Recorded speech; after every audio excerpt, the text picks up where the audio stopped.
Twelfth Night, William Shakespeare, Act 1, Scene I.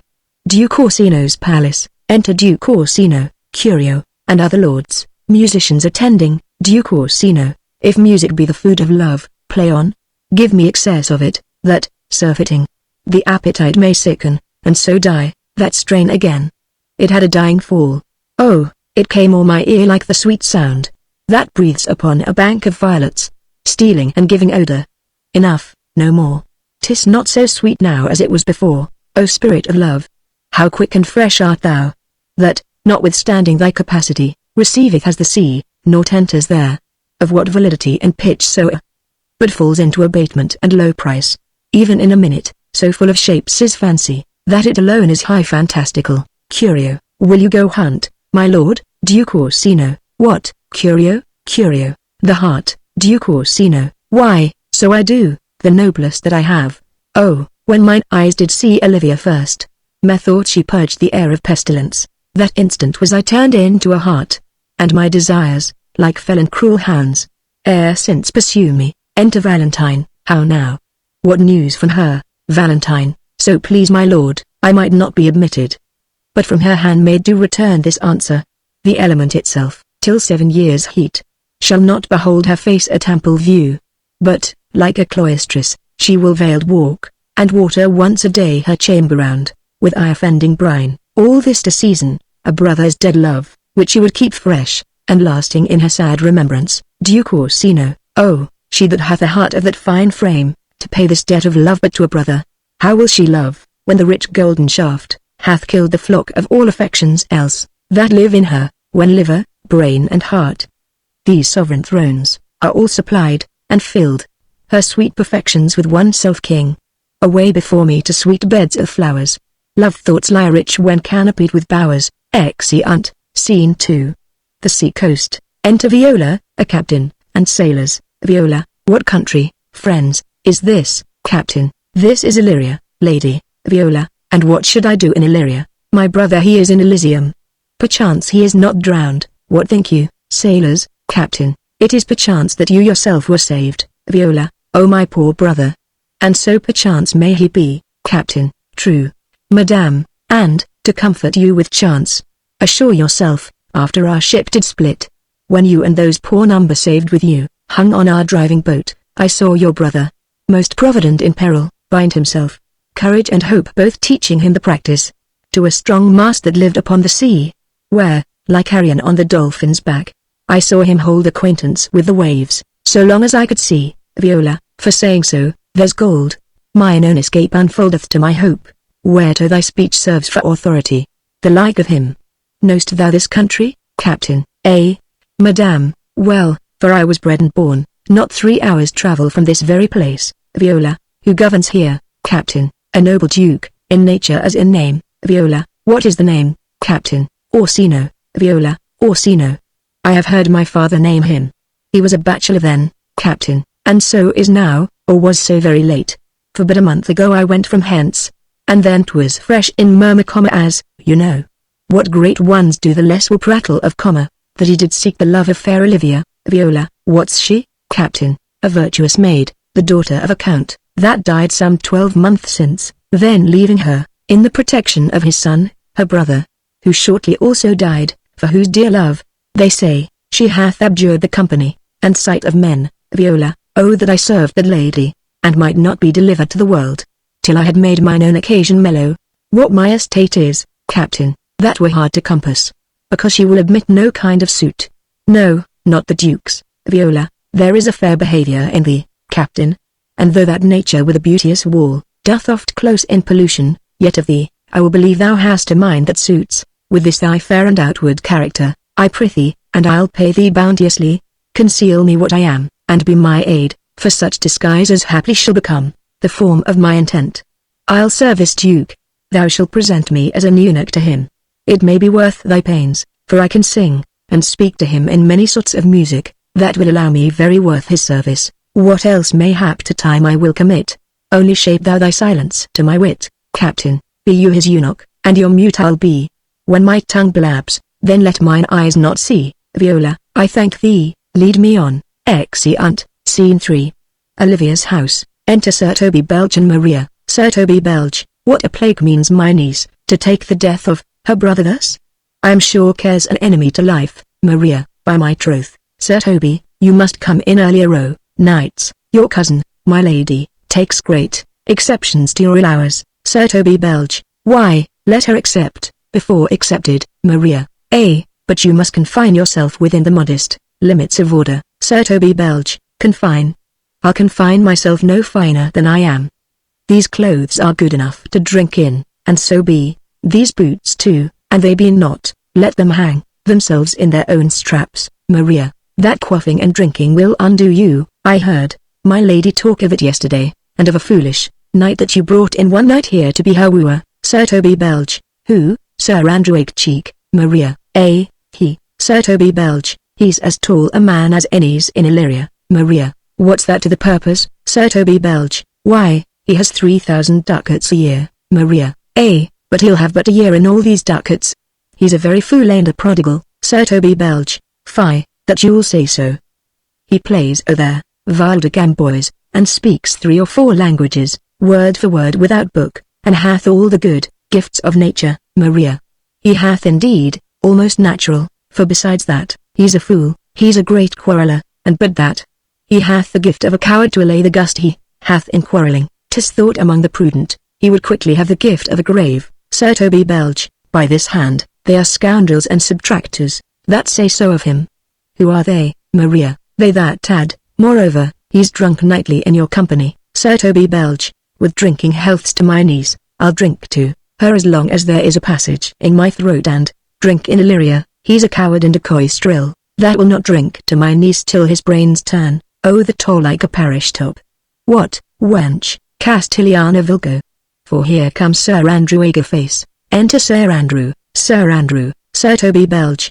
How now, Sir Toby Belch, Sir Toby Belch, sweet Sir Andrew, bless you, fair shrew. Maria, and you too, Sir Toby Belch, accost, Sir Andrew, accost, Sir Andrew. What's that? Sir Toby Belch, my niece's chambermaid. Sir Andrew, good mistress accost, I desire better acquaintance. Maria, my name is Mary. Sir Andrew, good mistress Mary accost, Sir Toby Belch, you mistake, knight, accost is front her, board her, woo her, assail her. Sir Andrew, by my troth, I would not undertake her in this company. Is that the meaning of accost? Maria, fare you well, gentlemen. Sir Toby Belch, and thou let part so. Sir Andrew, would thou mightst never draw sword again. Sir Andrew, and you part so, mistress, I would I might never draw sword again.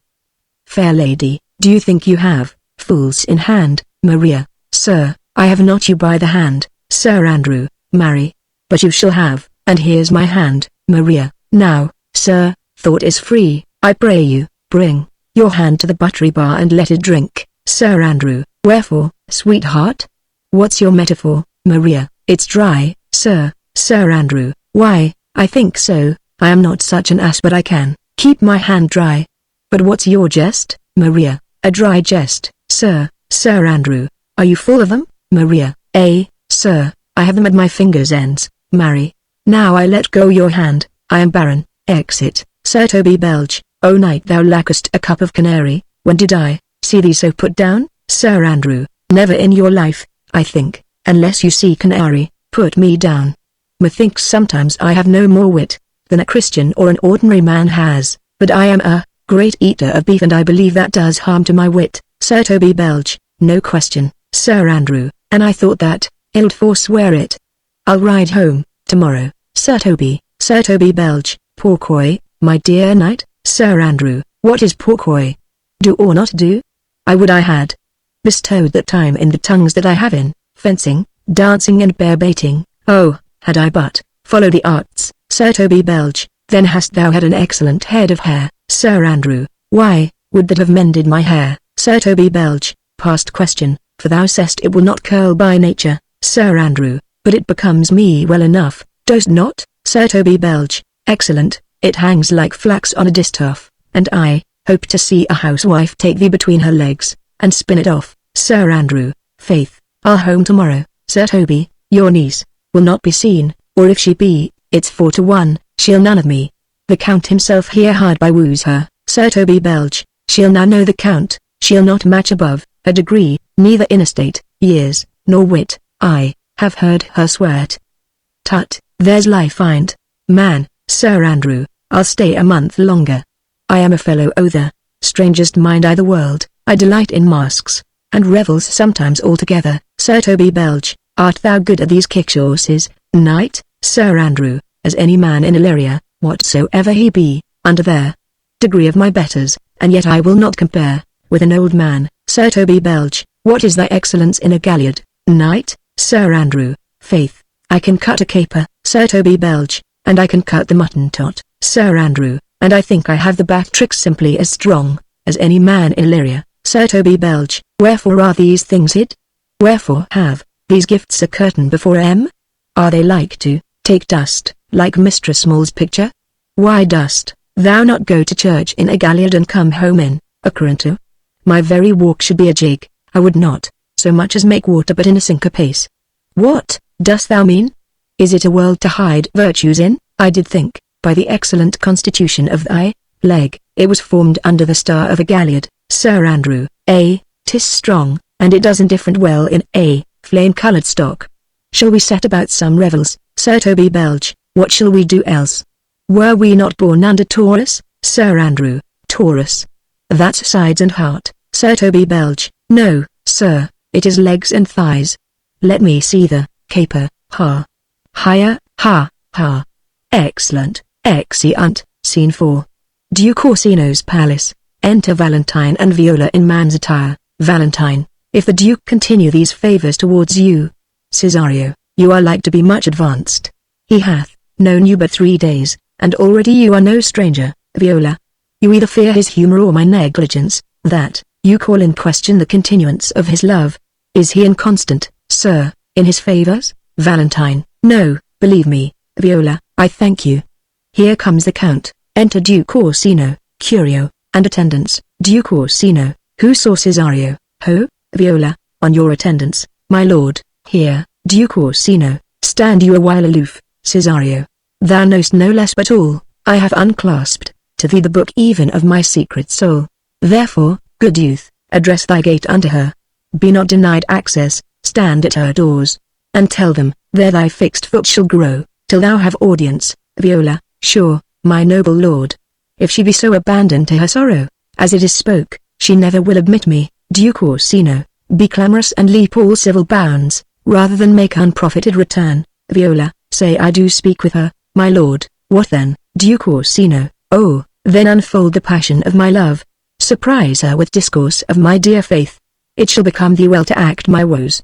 She will attend it better in thy youth, than in a nuncio's of more grave aspect. Viola, I think not so, my lord. Duke Orsino, dear lad, believe it, for they shall yet belie thy happy years, that say thou art a man. Diana's lip is not more smooth and rubious, thy small pipe is as the maiden's organ, shrill and sound, and all assemblative a woman's part. I know thy constellation is right apartment, for this affair.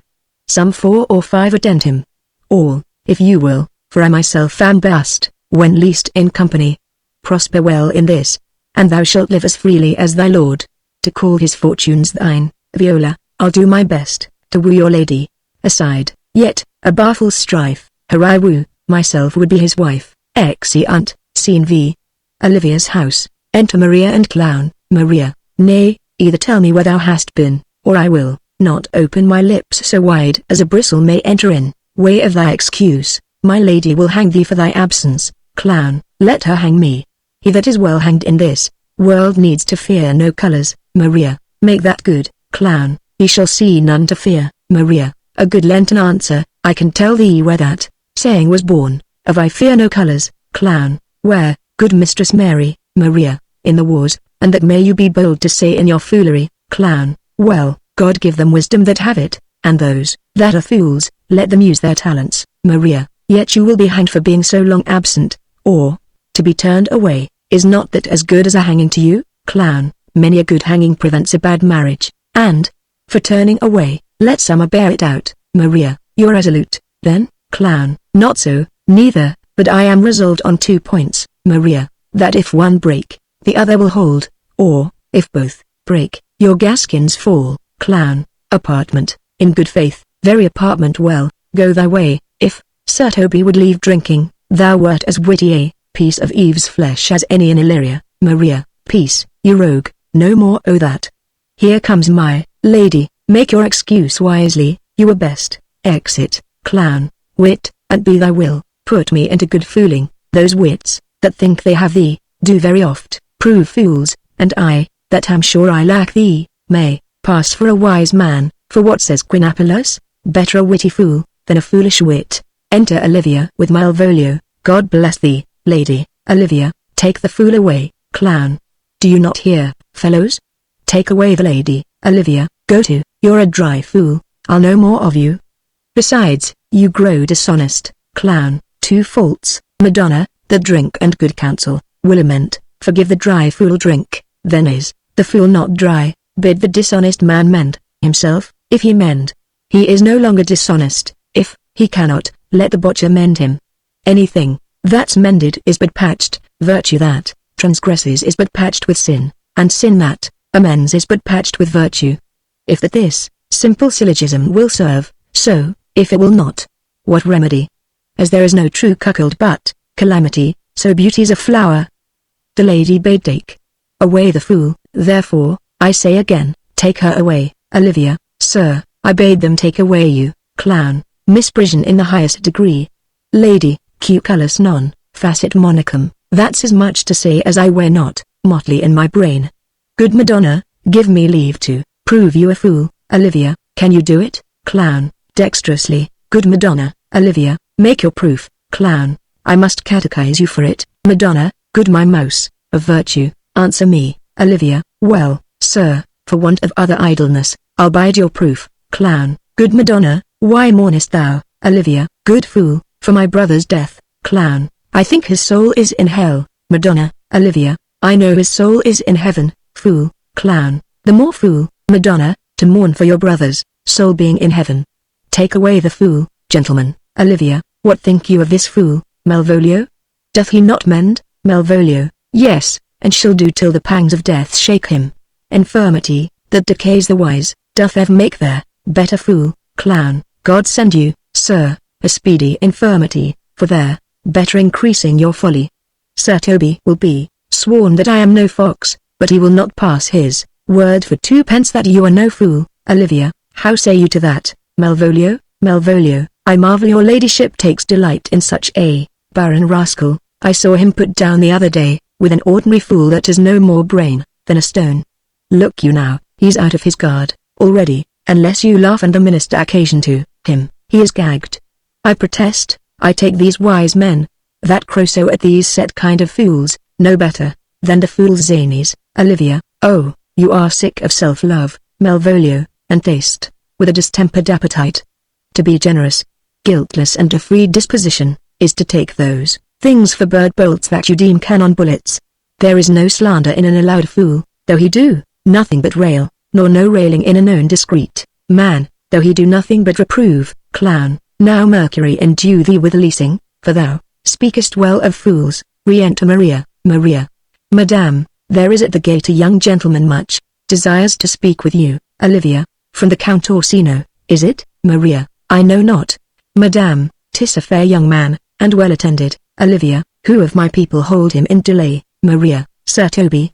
Madame, your kinsman. Olivia, fetch him off, I pray you, he speaks nothing but madman. Fie on him. Exit Maria. Go you, Malvolio, if it be a suit from the Count, I am sick, or not at home, what you will, to dismiss it. Exit Malvolio. Now you see, sir, how your fooling grows old, and people dislike it. Clown, thou hast spoke for us, Madonna, as if thy eldest son should be a fool, whose skull Jove cram with brains.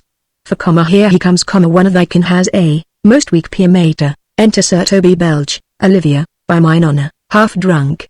What is he at the gate, cousin? Sir Toby Belge, a gentleman. Olivia, a gentleman. What gentleman? Sir Toby Belge, 'tis a gentleman here a plague o' these pickle herring.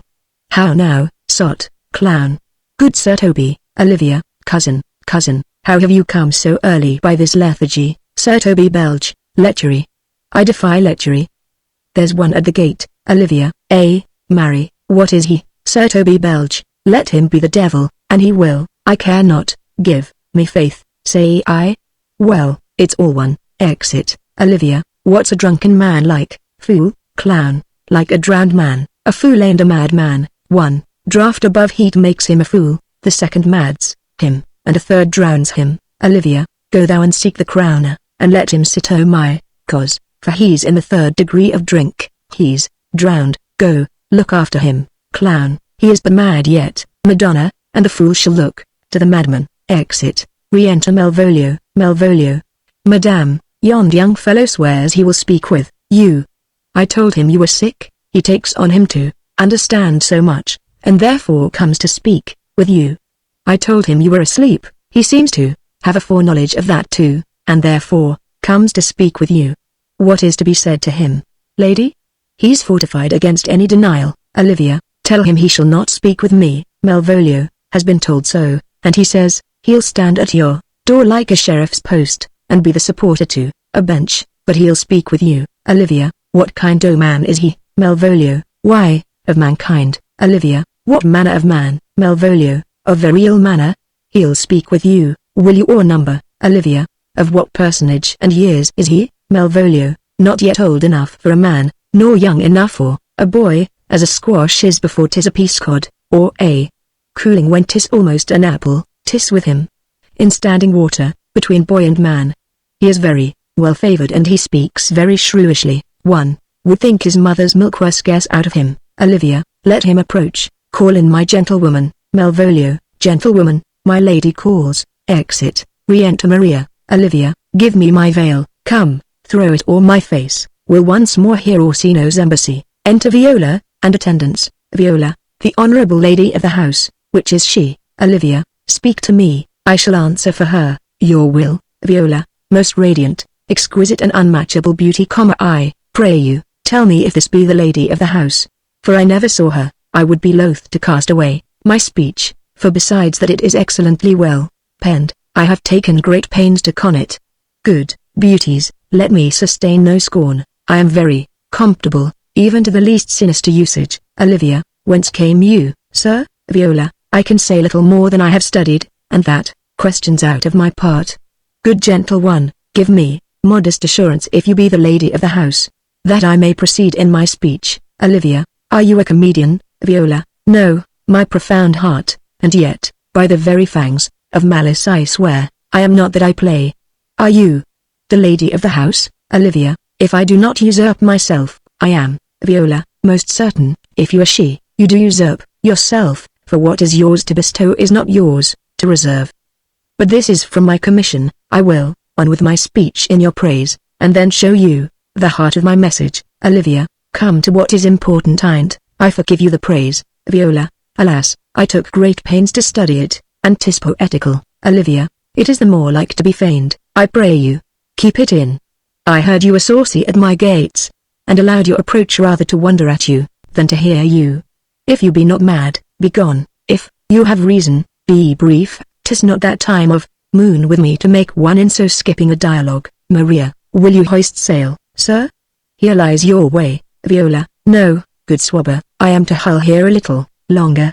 Some mollification for your giant, sweet lady. Tell me your mind, I'm a messenger. Olivia, sure, you have some hideous matter to deliver, when the courtesy of it is so fearful. Speak your office. Viola, it alone concerns your ear. I bring no overture of war, no taxation of homage, I hold the olive in my hand, my words are as fun of peace as matter. Olivia, yet you began rudely. What are you? What would you? Viola, the rudeness that hath appeared in me have I learned from my entertainment. What I am, and what I would, are as secret as maidenhead, to your ears. Divinity, to any others, profanation. Olivia, give us the place alone, we will hear this divinity. Exeunt Maria in attendance. Now, sir, what is your text? Viola, most sweet lady, Olivia, a comfortable doctrine, and much may be said of it. Where lies your text? Viola, in Orsino's bosom. Olivia, in his bosom. In what chapter of his bosom? Viola, to answer by the method, in the first of his heart. Olivia, oh, I have read it, it is heresy. Have you no more to say? Viola, good madam, let me see your face. Olivia, have you any commission from your lord to negotiate with my face? You are now out of your text, but we will draw the curtain and show you the picture. Look you, sir, such a one I was this present. Is't not well done? Unveiling, Viola, excellently done. If God did all, Olivia, 'tis in grain, sir, 'twill endure wind and weather. Viola, 'tis beauty truly blent, whose red and white, nature's own sweet and cunning hand laid on. Lady, you are the cruelst she alive, if you will lead these graces to the grave, and leave the world no copy. Olivia, oh, sir, I will not be so hard-hearted. I will give out divers schedules of my beauty. It shall be inventoried, and every particle and utensil labeled to my will, as item, 2 lips, indifferent red, item, 2 grey eyes, with lids to them, item, 1 neck, 1 chin, and so forth. Were you sent hither to praise me, Viola, I see you what you are too proud. But, if you were the devil, you are fair, my lord and master loves you. Oh, such love could be but recompensed, though you were crowned the nonpareil of beauty. Olivia, how does he love me, Viola? With adorations, fertile tears, with groans that thunder love, with sighs of fire. Olivia, your lord does know my mind. I cannot love him, yet I suppose him virtuous, know him noble, of great estate, of fresh and stainless youth, in voices well divulged, free, learned and valiant, and in dimension in the shape of nature, a gracious person, but yet I cannot love him. He might have took his answer long ago. Viola, if I did love you in my master's flame, with such a suffering, such a deadly life, in your denial I would find no sense. I would not understand it. Olivia, why, what would you, Viola, make me a willow cabin at your gate, and call upon my soul within the house, write loyal cantons of contemned love, and sing them loud even in the dead of night, halloo your name to the reverberate hills, and make the babbling gossip of the air, cry out Olivia. Oh, you should not rest between the elements of air and earth, but you should pity me. Olivia, you might do much. What is your parentage, Viola? Above my fortunes, yet my state is well. I am a gentleman. Olivia, get you to your lord. I cannot love him. Let him send no more, unless, perchance, you come to me again, to tell me how he takes it. Fare you well. I thank you for your pains. Spend this for me, Viola. I am no feed post. Lady, keep your purse. My master, not myself, lacks recompense. Love make his heart a flint that you shall love, and let your fervor, like my master's, be placed in contempt. Farewell, fair cruelty. Exit. Olivia, what is your parentage? Above my fortunes, yet my state is well. I am a gentleman. I'll be sworn thou art. Thy tongue, thy face, thy limbs, actions and spirit, do give thee 5-fold blazon, not too fast. Soft, soft, unless the master were the man. How now, even so quickly may one catch the plague? Methinks I feel this youth's perfections, with an invisible and subtle stealth, to creep in at mine eyes. Well, let it be. What ho, Malvolio, re-enter Malvolio. Malvolio, here, madame, at your service. Olivia, run after that same peevish messenger. The county's man, he left this ring behind him. Would I or not, tell him I'll none of it. Desire him not to flatter with his lord, nor hold him up with hopes. I'm not for him. If that the youth will come this way tomorrow, I'll give him reasons for't. Hie thee, Malvolio, Malvolio. Madame, I will. Exit. Olivia, I know not what, and fear to find my knight too great a flatterer for my mind. Fate, show thy force. Ourselves we do not owe. What is decreed must be, and be this so. Exit. Act 2, Scene I. The sea coast. Enter Antonio and Sebastian. Antonio, will you stay no longer? Nor will you not that I go with you? Sebastian, by your patience, no. My stars shine darkly over me. The malignancy of my fate might perhaps distemper yours, therefore I shall crave of you your leave that I may bear my evils alone. It were a bad recompense for your love, to lay any of them on you. Antonio, let me yet know of you whither you are bound. Sebastian, no, sooth, sir, my determinate voyage is mere extravagancy. But I perceive in you so excellent a touch of modesty, that you will not extort from me what I am willing to keep in, therefore it charges me in manners the rather to express myself. You must know of me then, Antonio. My name is Sebastian, which I called Rodrigo. My father was that Sebastian of Messalin, whom I know you have heard of. He left behind him myself and a sister, both born in an hour, if the heavens had been pleased. would we had so ended. But you, sir, altered that. For some hour before you took me from the breach of the sea was my sister drowned, Antonio. Alas the day, Sebastian, a lady, sir, though it was said she much resembled me, was yet of many accounted beautiful, but, though I could not with such estimable wonder, for believe that, yet thus far I will boldly publish her. She bore a mind that envy could not but call fair.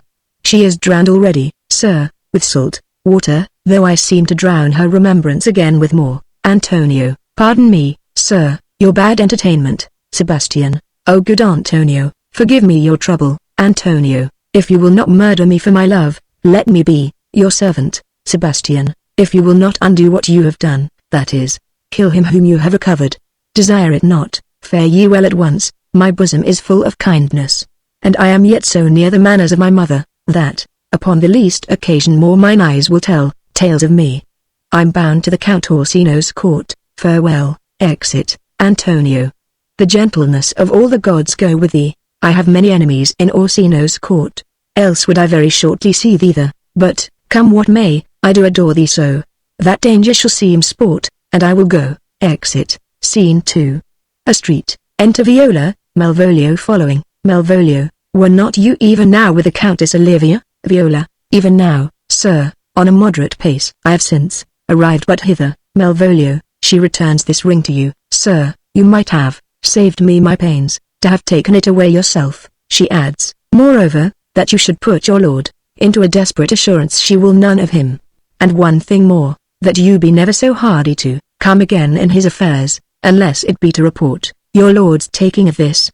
Receive it so, Viola. She took the ring of me, I'll none of it. Malvolio, come, sir, you peevishly threw it to her, and her will is, it should be so returned, if it be worth stooping for. There it lies in your eye, if not, it is that finds it. Exit. Viola, I left no ring with her. What means this lady? Fortune forbid my outside have not charmed her. She made good view of me, indeed, so much that sure methought her eyes had lost her tongue, for she did speak in starts distractedly. She loves me, sure, the cunning of her passion invites me in this churlish messenger, none of my lord's ring. Why, he sent her none. I'm the man, if it be so, as 'tis. Poor lady, she were better love a dream, disguise. I see, thou art a wickedness, wherein the pregnant enemy does much. How easy is it for the proper fools, in women's waxen hearts to set their forms. Alas, our frailty is the cause, not we, for such as we are made of, such we be. How will this fadge? My master loves her dearly, and I, poor monster, fond as much on him. And she, mistaken, seems to dote on me. What will become of this? As I am man, my state is desperate for my master's love. As I am woman common now alas the day! What thriftless sighs shall poor Olivia breathe? O time! Thou must untangle this, not I. It is too hard a knot for me to untie. Exit. Scene 3. Olivia's house. Enter Sir Toby Belch and Sir Andrew. Sir Toby Belch, approach. Sir Andrew, not to be abed after midnight is to be up betimes. And Doluculo, Sir Jeer, thou know apostrophe street comma. Sir Andrew, nay, my troth, I know not, but I know, to be up late is to be up late. Sir Toby Belch, a false conclusion, I hate it as an unfilled can. To be up after midnight and to go to bed then, is early, so that to go to bed after midnight is to go to bed betimes. Does not our life consist of the 4 elements, Sir Andrew? Faith, so they say, but I think it rather consists of eating and drinking. Sir Toby Belch, thou right a scholar, let us therefore eat and drink. Marion, I say. A stoup of wine. Enter clown. Sir Andrew, here comes the fool. I faith, clown, how now, my hearts? Did you never see the picture of we three? Sir Toby Belch, welcome, ass. Now let's have a catch. Sir Andrew, by my troth, the fool has an excellent breast. I had rather than 40 shillings I had such a leg, and so sweet to breath to sing, as the fool has. In sooth, thou wast in very gracious fooling last night, when thou spokest of pigregrammators, of their Vapians passing the equinoctial of Kibus. 'Twas very good, I faith. I sent thee 6pence for thy leman, hadst it, clown? I did petticoes thy gratulity, for Malvolio's nose is no whipstock, my lady has a white hand, and there, Mimiddens are no bottle alehouses. Sir Andrew, excellent. Why, this is the best fooling, when all is done. Now, a song, Sir Toby Belch, come on, there is sixpence for you, let's have a song, Sir Andrew, there's a tester of me too, if one night give a clown, would you have a love song, or a song of good life, Sir Toby Belch, a love song, Sir Andrew, I care not for good life, clown, sings, oh mistress mine, where are you roaming, oh, stay and hear, your true love's coming, that can sing both high and low, trip no further, pretty sweeting, journeys end in lovers meeting, every wise man's son doth know, Sir Andrew, excellent good, I faith, Sir Toby Belch, good, clown, sings, what is love?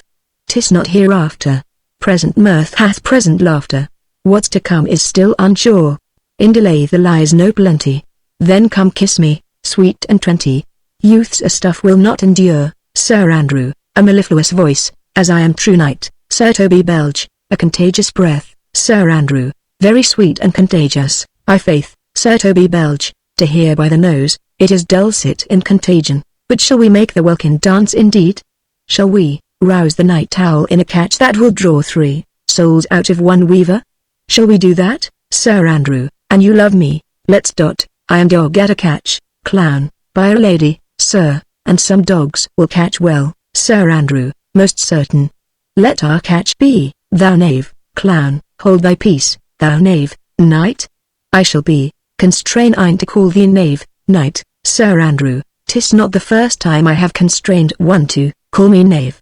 Begin, fool, it begins hold thy peace, clown, I shall never begin if I hold my peace, Sir Andrew, good, I faith.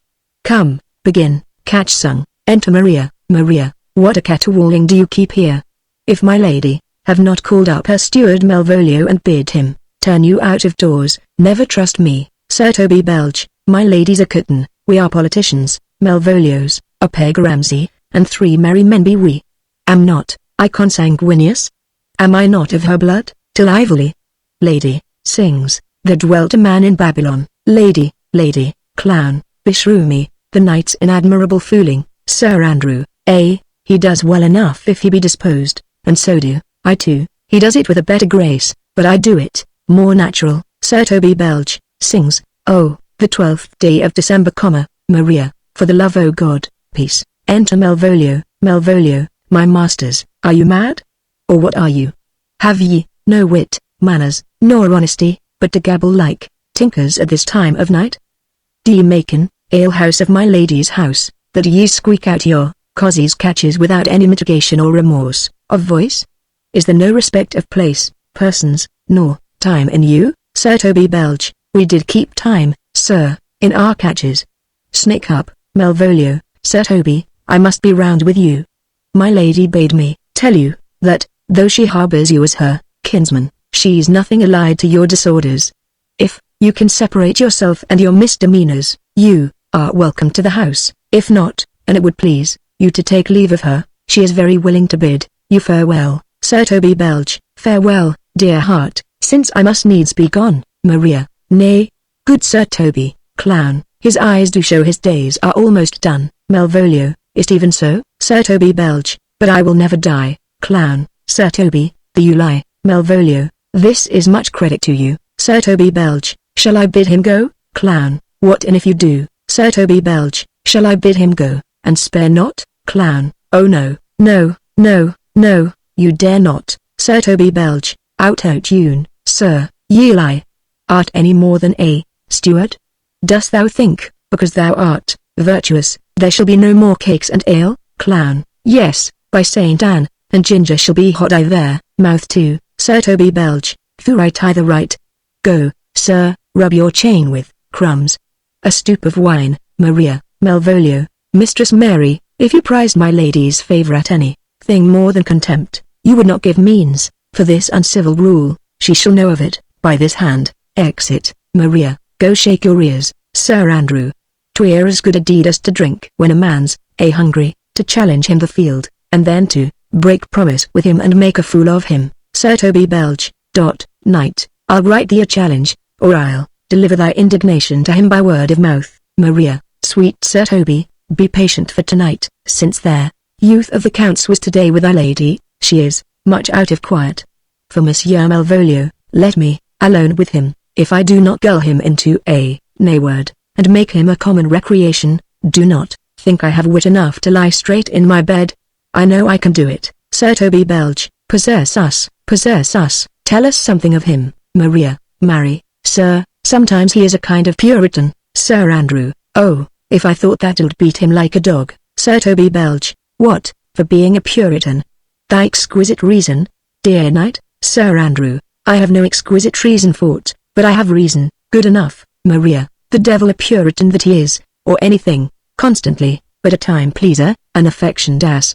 That constate without book and utters it by great swords. The best persuaded of himself, so crammed, as he thinks, with excellencies, that it is his grounds of faith that all that look on him love him, and on that vice in him will my revenge find notable cause to work. Sir Toby Belch, what wilt thou do? Maria, I will drop in his way some obscure epistles of love, wherein, by the colour of his beard, the shape of his leg, the manner of his gait, the expression of his eye, forehead, and complexion, he shall find himself most feelingly personated. I can write very, like my lady your niece, on a forgotten matter we can hardly make distinction of our hands. Sir Toby Belch, excellent.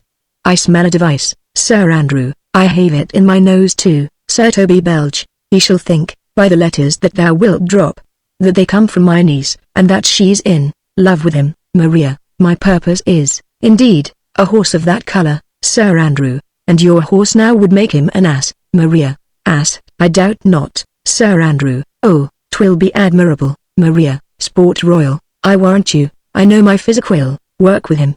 I will plant you two, and let the fool make a third, where he shall find the letter. Observe his construction of it. For this night, to bed, and dream on the event. Farewell. Exit. Sir Toby Belch, good night, Benthicily. Sir Andrew, before me, she's a good wench. Sir Toby Belch, she's a beagle, true bred, and one that adores me. What o' that, Sir Andrew, I was adored once too. Sir Toby Belch, let's to bed, night. Thou hadst need send for more money, Sir Andrew, if I cannot recover your niece, I am a foul way out. Sir Toby Belch, send for money, night, if thou hast her not I, the end, call me cut. Sir Andrew, if I do not, never trust me, take it how you will. Sir Toby Belch, come, I'll go burn some sack, 'tis too late to go to bed now. Come, night, exeunt. Scene 4. Duke Orsino's palace. Enter Duke Orsino, Viola, Curio, and others. Duke Orsino, give me some music. Now, good morrow, friends. Now, good Cesario, for that piece of song, that old and antique song we heard last night, methought it did relieve my passion much more than light airs and recollected terms of these most brisk and giddy paced times. Come, but one verse, Curio. He is not here, so please your lordship that should sing it. Duke Orsino, who was it? Curio, Fest, the jester, my lord, a fool that the lady, Olivia's father took much delight in. He is about the house. Duke Orsino, seek him out, and play the tune the while. Exit Curio. Music plays. Come hither, boy, if ever thou shalt love. In the sweet pangs of it remember me, for such as I am all true lovers are, unstayed and skittish in all motions else, save in the constant image of the creature that is beloved.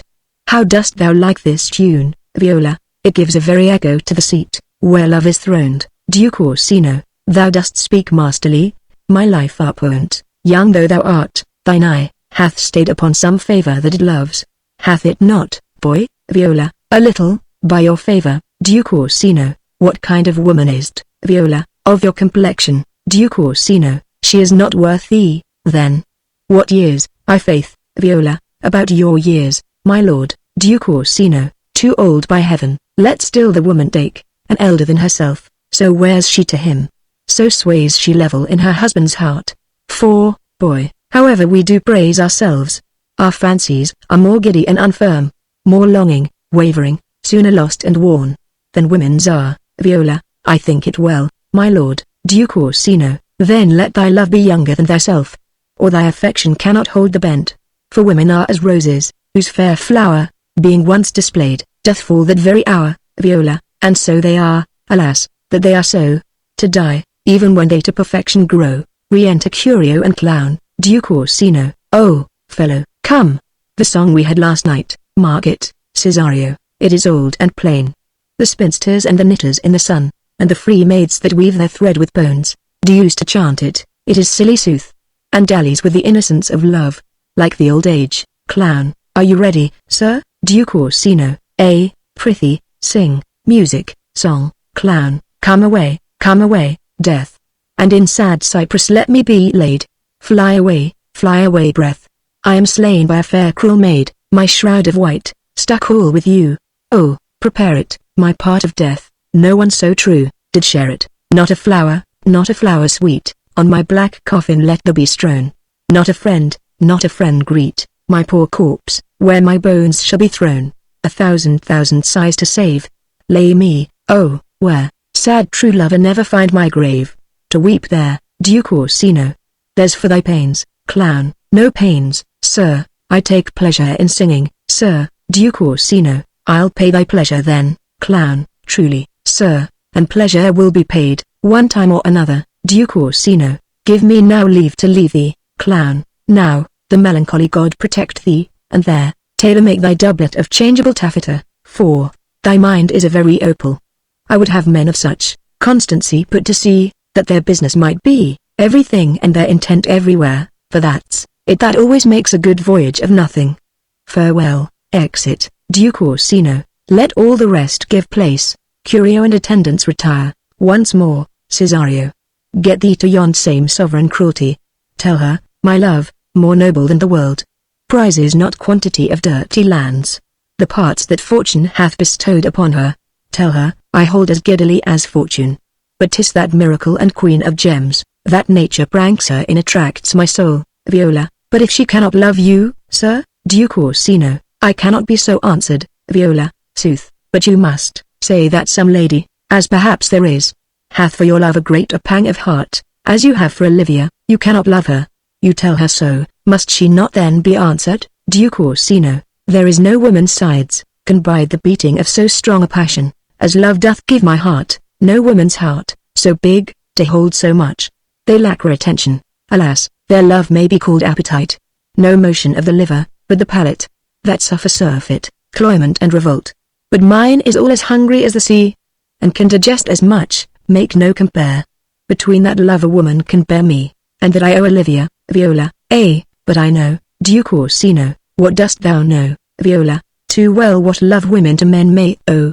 In faith, they are as true of heart as we. My father had a daughter loved a man. As it might be, perhaps, were I a woman, I should your lordship, Duke Orsino. And what's her history, Viola? A blank, my lord. She never told her love, but let concealment, like a worm i' the bud, feed on her damask cheek. She pined in thought, and with a green and yellow melancholy, she sat like Patience on a monument, smiling at grief. Was not this love indeed? We men may say more, swear more, but indeed, our shows are more than will, for still we prove much in our vows, but little in our love. Duke Orsino, but died thy sister of her love, my boy, Viola. I am all the daughters of my father's house, and all the brothers too, and yet I know not, sir, shall I to this lady, Duke Orsino? That's the theme, to her in haste, give her this jewel, say, my love can give no place, bide Nodin, exeunt, scene v. Olivia's garden, enter Sir Toby Belge, Sir Andrew, and Fabian. Sir Toby Belge, come thy ways, Signor Fabian. Fabian, nay, I'll come, if I lose a scruple of this sport. Let me be boiled to death with melancholy. Sir Toby Belge, wouldst thou not be glad to have the niggardly, rascally sheep-biter come by some notable shame? Fabian, I would exult, man, you know, he brought me out o' favour with my lady about a bear baiting here. Sir Toby Belge, to anger him we'll have the bear again, and we will fool him black and blue, shall we not, Sir Andrew? Sir Andrew, and we do not, it is pity of our lives. Sir Toby Belge, here comes the little villain. Enter Maria. How now, my metal of India? Maria, get ye all three into the box tree. Malvolio's coming down this walk, he has been yonder eye there, son practicing behavior to his own shadow this half hour. Observe him, for the love of mockery, for I know this letter will make a contemplative idiot of him. Close, in the name of jesting. Lie thou there. Throws down a letter, for here comes the trout that must be caught with tickling. Exit, enter Malvolio. Malvolio, 'tis but fortune, all is fortune. Maria once told me she did affect me, and I have heard herself come thus near, that, should she fancy, it should be one of my complexion. Besides, she uses me with a more exalted respect than anyone else that follows her. What should I think on't, Sir Toby Belch? Here's an overweening rogue, Fabian. Oh, peace. Contemplation makes a rare turkey cock of him. How he jets under his advanced plumes, Sir Andrew. Slight, I could so beat the rogue, Sir Toby Belch. Peace, I say, Malvolio, to be Count Malvolio, Sir Toby Belch. Ah, rogue, Sir Andrew. Pistol him, Sir Toby Belch. Peace, Malvolio. There is example fought. The lady of this tracky married the yeoman of the wardrobe, Sir Andrew. Fie on him, Jezebel. Fabian. Oh, peace. Now he's deeply in. Look how imagination blows him, Malvolio. Having been 3 months married to her, sitting in my state, Sir Toby Belch. Oh, for a stone bow, to hit him in the eye, Malvolio, calling my officers about me, in my branched velvet gown. Having come from a day bed, where I have left Olivia sleeping, Sir Toby Belch. Fire and brimstone, Fabian. Oh, peace, Malvolio. And then to have the humour of state, and after a demure ravel of regard, telling them I know my place as I would they should do theirs, to for my kinsman Toby, Sir Toby Belch. Bolts and shackles, Fabian. Oh, peace. Now, Malvolio, 7 of my people, with an obedient start, make out for him. I frown the while, and perchance wind up watch, or play with my some rich jewel. Toby approaches, courtesies there to me, Sir Toby Belch. Shall this fellow live, Fabian? Though our silence be drawn from us with cars, yet peace, Malvolio. I extend my hand to him thus, quenching my familiar smile with an austere regard of control, Sir Toby Belch. And does not Toby take you a blow o' the lips then, Malvolio, saying, Cousin Toby, my fortunes having cast me on your niece, give me this prerogative of speech, Sir Toby Belch. What, Malvolio? You must amend your drunkenness, Sir Toby Belch. Out, scab, Fabian. Nay, patience, or we break the sinews of our plot, Malvolio. Besides, you waste the treasure of your time with a foolish knight, Sir Andrew. That's me, I warrant you, Malvolio. One Sir Andrew, Sir Andrew. I knew 'twas I, for many do call me fool, Malvolio. What employment have we here? Taking up the letter, Fabian. Now is the woodcock near the gin, Sir Toby Belch. Oh, peace. And the spirit of humour intimate reading, aloud to him, Malvolio. By my life, this is my lady's hand, these be her very C's, her U's and her T's, and thus makes she her great P's. It is, in contempt of question, her hand, Sir Andrew. Her C's, her U's and her T's. Why that, Malvolio, reads, to the unknown beloved, this, and my good wishes, her very phrases. By your leave, wax, soft. And the impressure her Lucrece, with which she uses to seal, 'tis my lady. To whom should this be, Fabian? This wins him, liver and all. Malvolio, reads, Jove knows I love. But who, lips, do not move. No man must know, What follows? The numbers, altered. No man must know, if this should be, the, Malvolio, Sir Toby Belch. Marry, hang thee, Brock. Malvolio, reads, I may command where I adore. But silence, like a Lucrece knife, with bloodless stroke my heart doth gore. M.O.A.I. doth sway my life. Fabian, a fustian riddle, Sir Toby Belch. Excellent wench, say I, Malvolio. M.O.A.I. doth sway my life. Nay, but first, let me see. Fabian, what dish o' poison has she dressed him, Sir Toby Belch? And with what wing the staniel checks at it, Malvolio? I may command where I adore. Why, she may command me, I serve her, she is my lady.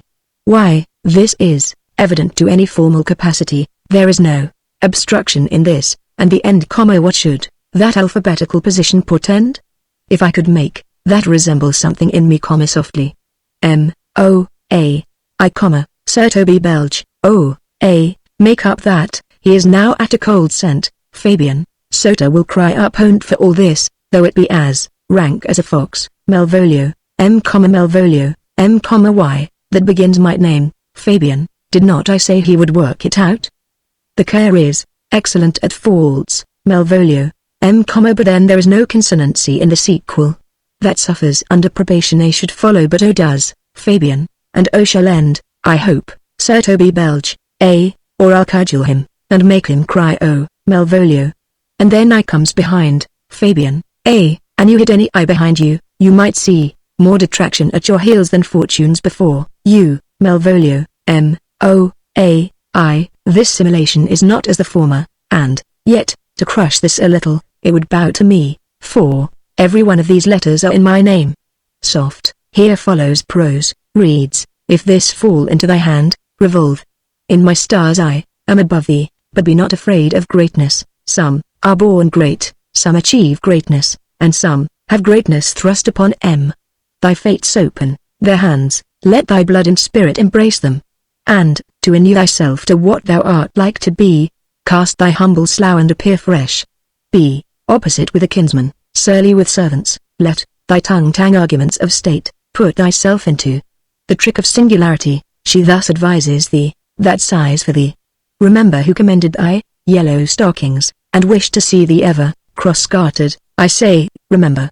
Go to, thou art made, if thou desirest to be so, if not, let me see thee a steward still, the fellow of servants, and not worthy to touch fortune's fingers. Farewell, she that would alter services with thee. The fortunate unhappy, daylight and champagne discovers not more, this is, open. I will be proud, I will read politic authors, I will baffle Sir Toby, I will wash off gross acquaintance, I will be point devise the very man, I do not now fool myself, to let imagination jade me, for every reason excites to this, that my lady loves me. She did commend my yellow stockings of late, she did praise my leg being cross-gartered, and in this she manifests herself to my love, and, with a kind of injunction drives me to these habits, of her liking. I thank my stars I am happy. I will be strange, stout, in yellow stockings, and cross-gartered, even with the swiftness of putting on. Jove and my stars be praised. Here is yet a postscript, reads, thou canst not choose but know who I am. If thou entertainest my love, let it appear in thy smiling. Thy smiles become thee well, therefore in my presence still smile. Dear my sweet, I prithee, Jove, I thank thee, I will smile, I will do everything that thou wilt have me. Exit, Fabian, I will not give my part of this sport for a pension of thousands to be paid from the Sophie. Sir Toby Belch, I could marry this wench for this device. Sir Andrew, so could I too, Sir Toby Belch, and ask no other dowry with her but such another jest. Sir Andrew, nor I neither. Fabian, here comes my noble gull-catcher, re-enter Maria. Sir Toby Belch, wilt thou set thy foot o' my neck, Sir Andrew, or o' mine either? Sir Toby Belch, shall I play my freedom at Tratrip, and become thy bondslave? Sir Andrew, I faith, or I either. Sir Toby Belch, why, thou hast put him in such a dream, that when the image of it leaves him he must run mad. Maria, nay, but say true, does it work upon him? Sir Toby Belch, like aquavitae with a midwife. Maria, if you will then see the fruits of the sport, mark his first approach before my lady, he will come to her in yellow stockings, and 'tis a colour she abhors, and cross-gartered, a fashion she detests. And he will smile upon her, which will now be so unsuitable to her disposition, being addicted to a melancholy as she is, that it cannot but turn him into a notable contempt. If you will see it, follow me, Sir Toby Belch, to the gates of Tartar, thou most excellent devil of wit. Sir Andrew, I'll make one too. Exeunt, Act 3, Scene I. Olivia's garden. Enter Viola, and clown with a tabor. Viola, save thee, friend, and thy music. Dost thou live by thy tabor? Clown, no, sir, I live by the church. Viola, art thou a churchman? Clown, no such matter, sir, I do live by the church, for I do live at my house, and my house doth stand by the church. Viola, so thou mayst say, the king lies by a beggar, if a beggar dwell near him, or the church stands by thy tabor, if thy tabor stand by the church. Clown, you have said, sir. To see this age, a sentence is but a cheverel glove to a good wit, how quickly their wrong side may be turned outward. Viola, nay, that's certain, they that dally nicely with words may quickly make them wanton. Clown, I would, therefore, my sister had no name, sir. Viola, why, man? Clown, why, sir, her name's a word, and to dally with that word might make my sister wanton. But indeed words are very rascals since bonds disgraced them. Viola, thy reason, man, clown, troth, sir, I can yield you none without words, and, words are grown so false, I am loath to prove, reason with them. Viola, I warrant thou art a merry fellow encouraged for nothing. Clown, not so, sir, I do care for something, but in my conscience, sir, I do not care for you. If that be, to care for nothing, sir, I would it would make you invisible. Viola, art not thou the Lady Olivia's fool? Clown, no, indeed, sir. The Lady Olivia has no folly, she will keep no fool, sir, till she be married, and fools are as like husbands as pilchards are to herrings, their husbands the bigger. I am indeed not her fool, but her corrupter of words. Viola, I saw thee late at the Count Orsino's. Clown, foolery, sir, does walk about the orb like the sun. It shines everywhere. I would be sorry, sir, but the fool should be as oft with your master as with my mistress. I think I saw your wisdom there. Viola, nay, and thou pass upon me, I'll no more with thee. Hold, there's expenses for thee. Clown, now Jove, in his next commodity of hair, send thee a beard. Viola, by my troth, I'll tell thee, I am almost sick for one. Aside, though I would not have it grow on my chin. Is thy lady within? Clown, would not a pair of these have bread, sir? Viola, yes, being kept together and put to use. Clown, I would play Lord Pandarus of Phrygia, sir, to bring a Cressida to this Troilus. Viola, I understand you, sir, 'tis well begged. Clown, the matter, I hope, is not great, sir, begging but a beggar. Cressida was a beggar. My lady is within, sir. I will construe to them whence you come, who you are and what you would are out of my welkin, I might say element. But the word is overworn. Exit. Viola, this fellow is wise enough to play the fool, and to do that well craves a kind of wit. He must observe their mood on whom he jests, the quality of persons, and the time, and, like the haggard, check at every feather that comes before his eye. This is a practice, as full of labor as a wise man's art, for folly that he wisely shows is fit. But wise men, folly fall, quite taint their wit. Enter Sir Toby Belge, and Sir Andrew. Sir Toby Belge, save you, gentlemen. Viola, and you, sir, Sir Andrew, Dieu vous garde, monsieur. Viola, et vous aussi, votre serviteur, Sir Andrew. I hope, sir, you are, and I am yours. Sir Toby Belge, will you encounter the house?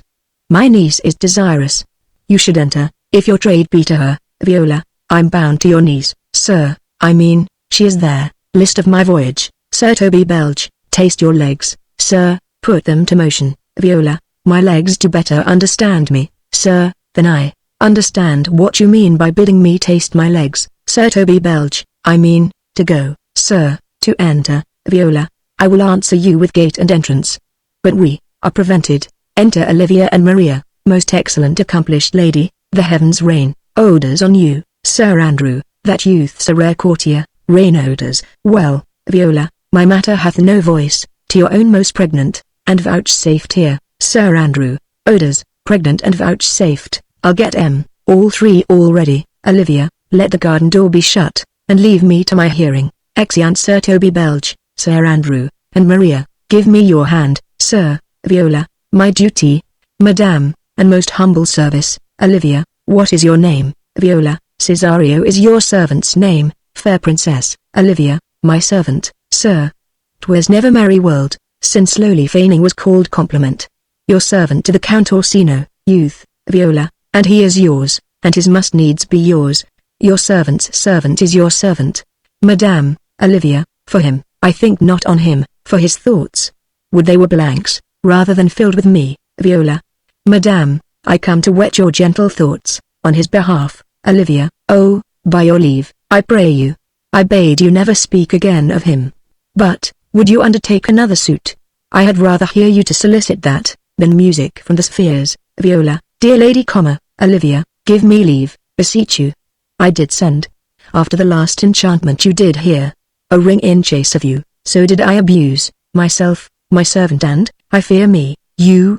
Under your hard construction must I sit, to force that on you, in a shameful cunning, which you knew none of yours. What might you think? Have you not set mine honor at the stake, and baited it with all the unmuscled thoughts that tyrannous heart can think? To one of your receiving, enough is shown, a cypress, not a bosom. hideth my heart. So, let me hear you speak, Viola. I pity you, Olivia. That's a degree to love, Viola. No, not a grise, for 'tis a vulgar proof that very oft we pity enemies, Olivia. Why, then, methinks 'tis time to smile again. Oh, world, how apartment the poorer to be proud. If one should be a prey, how much the better, to fall before the lion than the wolf. Clock strikes, the clock upbraids me with the waste of time. Be not afraid, good youth, I will not have you. And yet, when wit and youth is come to harvest, your worries are like to reap a proper man. There lies your way, due west, Viola, then westward ho.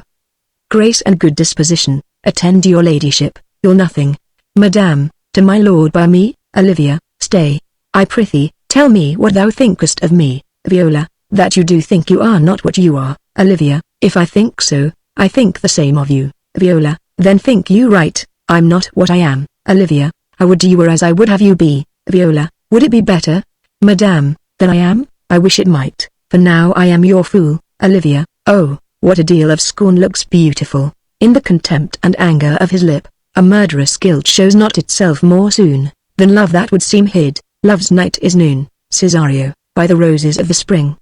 By mode, honor, truth and everything, I love thee so, that, make all thy pride, nor wit nor reason can my passion hide. Do not extort thy reasons from this clause, for that I woo, thou therefore hast no cause. But rather reason thus with reason fetter. Love sought is good, but given unsought better, Viola. By innocence I swear, and by my youth, I have one heart, one bosom and one truth, and that no woman has, nor never none, shall mistress be of it, save I alone. And so adieu, good madam, nevermore will I my master's dears to you deplore, Olivia. Yet come again, for thou perhaps mayst move that heart, which now abhors, to like his love. Exeunt. Scene 2. Olivia's house. Enter Sir Toby Belch, Sir Andrew, and Fabian. Sir Andrew, no, faith, I'll not stay a jot longer. Sir Toby Belch, thy reason, dear Venom, give thy reason. Fabian, you must needs yield your reason. Sir Andrew, marry, I saw your niece do more favours to their count's serving man than ever she bestowed upon me. I sought the orchard. Sir Toby Belch, did she see thee the while, old boy? Tell me that. Sir Andrew, as plain as I see you now. Fabian, this was a great argument of love and her toward you. Sir Andrew, slight, will you make an ass o' me? Fabian, I will prove it legitimate, sir, upon the oaths of judgment and reason. Sir Toby Belch, and they have been grand jurymen since before Noah was a sailor. Fabian, she did show favour to the youth in your sight only, to exasperate you, to awake your dormouse valour, to put fire in your heart and brimstone in your liver. You should then have accosted her, and with some excellent jests, fire new from the mint, you should have banged the youth into dumbness.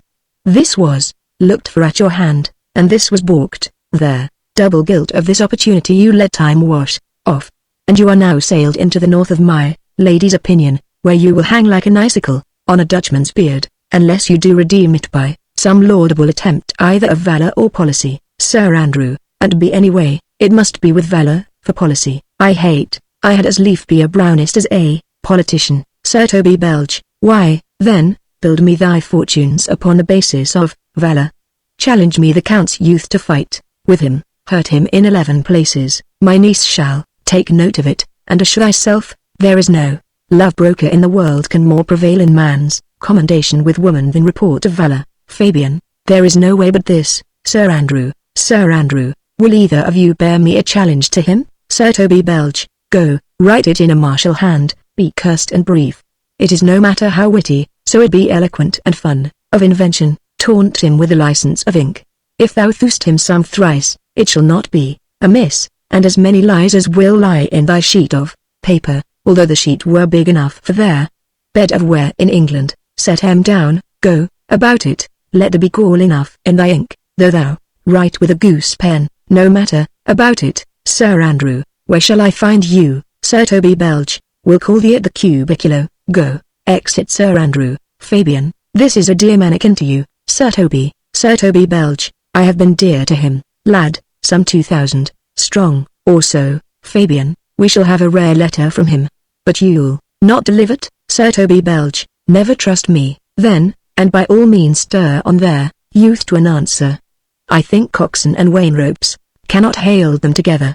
For Andrew, if he were opened, and you find so much blood in his liver as will clog the foot of a flea, I'll eat the rest of the anatomy. Fabian, and his opposite, the youth, bears in his visage no great presage of cruelty. Enter Maria, Sir Toby Belge. Look, where the youngest wren of 9 comes. Maria, if you desire the spleen, and will laugh yourself into stitches, follow me. Yon gull Malvolio is turned heathen, a very renegado, for there is no Christian that means to be saved by believing rightly, can ever believe such impossible passages of grossness. He's in yellow stockings, Sir Toby Belge, and cross-gartered. Maria, most villainously, like a pedant that keeps a school, the church. I have dogged him, like his murderer. He does obey every point of the letter that I drop to betray him. He does smile his face into more lines than is in the new map with the augmentation of the Indies. You have not seen such a thing as 'tis. I can hardly forbear hurling things at him. I know my lady will strike him, if she do. He'll smile and take it for a great favor. Sir Toby Belge, come, bring us where he is. Exeunt. Scene 3. A street. Enter Sebastian and Antonio. Sebastian, I would not by my will have troubled you. But, since you make your pleasure of your pains, I will no further chide you. Antonio, I could not stay behind you. My desire, more sharp than filed steel, did spur me forth. And not all love to see you, though so much, as might have drawn one to a longer voyage. But jealousy what might befall your travel, being skilless in these parts, which to a stranger, unguided and unfriended, often prove rough and unhospitable. My willing love, the rather by these arguments of fear, set forth in your pursuit. Sebastian, my kind Antonio, I can no other answer make but thanks, and ever, oft good turns, are shuffled off with such uncurrent pay. But, were my worth as is my conscience firm, you should find better dealing. What's to do? Shall we go see the relics of this town? Antonio, tomorrow, sir, best first go see your lodging. Sebastian, I am not weary, and 'tis long tonight. I pray you, let us satisfy our eyes with the memorials and the things of fame that do renown this city. Antonio, would you'll pardon me? I do not without danger walk these streets. Once, in a sea fight, gainst the Count his galleys, I did some service, of such note indeed, that were I ta'en here it would scarce be answered. Sebastian, belike you slew great number of his people. Antonio, the offence is not of such a bloody nature, albeit the quality of the time and quarrel might well have given us bloody argument. It might have since been answered in repaying what we took from them, which, for traffic's sake, most of our city did. Only myself stood out, for which, if I be lapsed in this place, I shall pay dear. Sebastian, do not then walk too open. Antonio, it doth not fit me. Hold, sir, here's my purse. In the south suburbs, at the Elephant, is best to lodge. I will bespeak our diet, whiles you beguile the time and feed your knowledge with viewing of the town. There shall you have me. Sebastian, why are your purse? Antonio, haply your eye shall light upon some toy you have desire to purchase, and your store, I think, is not for idle markets. Sir, Sebastian, I'll be your purse bearer and leave you, for an hour. Antonio, to the Elephant. Sebastian, I do remember. Exeunt. Scene 4. Olivia's garden. Enter Olivia and Maria. Olivia, I have sent after him. He says he'll come. How shall I feast him? What bestow of him? For youth is bought more oft than begged or borrowed. I speak too loud. Where is Malvolio? He is sad and civil, and suits well for a servant with my fortunes. Where is Malvolio? Maria, he's coming, madame, but in very strange manner. He is, sure, possessed. Madame. Olivia, why, what's the matter? Does he rave? Maria, no. Madame, he does nothing but smile. Your ladyship were best to have some guard about you, if he come, for, sure, the man is tainted in's wits. Olivia, go call him hither. Exit Maria, I am as mad as he. If sad and merry madness equal be, re-enter Maria, with Malvolio. How now, Malvolio, sweet lady, ho, ho. Olivia, smilest thou? I sent for thee upon a sad occasion. Malvolio, sad, lady. I could be sad, this does make some obstruction in the blood, this cross-gartering, but, what of that? If it please the eye of one, it is, with me as the very true sonnet is, please one, and, please all. Olivia, why, how dost thou, man? What is the matter with thee? Malvolio, not black in my mind, though yellow in my legs. did come to his hands, and commands shall be executed. I think we do know the sweet Roman hand. Olivia, wilt thou go to bed? Malvolio, Malvolio, to bed. Sweetheart, and I'll come to thee. Olivia, God comfort thee. Why dost thou smile so and kiss thy hand so oft? Maria, how do you, Malvolio, Malvolio, at your request. Yes, nightingales answer doors. Maria, why appear you with this ridiculous boldness before my lady? Malvolio, be not afraid of greatness, 'twas well writ. Olivia, what meanest thou by that? Malvolio, Malvolio, some are born great, Olivia, ha, Malvolio, some achieve greatness, Olivia, what sayest thou? Malvolio, and some have greatness thrust upon them. Olivia, heaven restore thee. Malvolio, remember who commended thy yellow stockings, Olivia, thy yellow stockings. Malvolio, and wish to see thee cross-gartered. Olivia, cross-gartered. Malvolio, go to thou art maid, if thou desirest to be so. Olivia, am I maid? Malvolio, if not, let me see thee a servant still. Olivia, why, this is very midsummer madness. Enter servant. Servant. Madame, the young gentleman of the Count Orsino's is returned. I could hardly entreat him back. He attends your ladyship's pleasure. Olivia, I'll come to him. Exit servant. Good Maria, let this fellow be looked to. Where's my cousin Toby?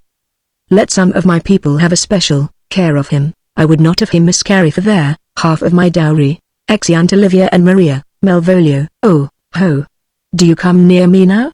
No worse man than Sir Toby to look to me.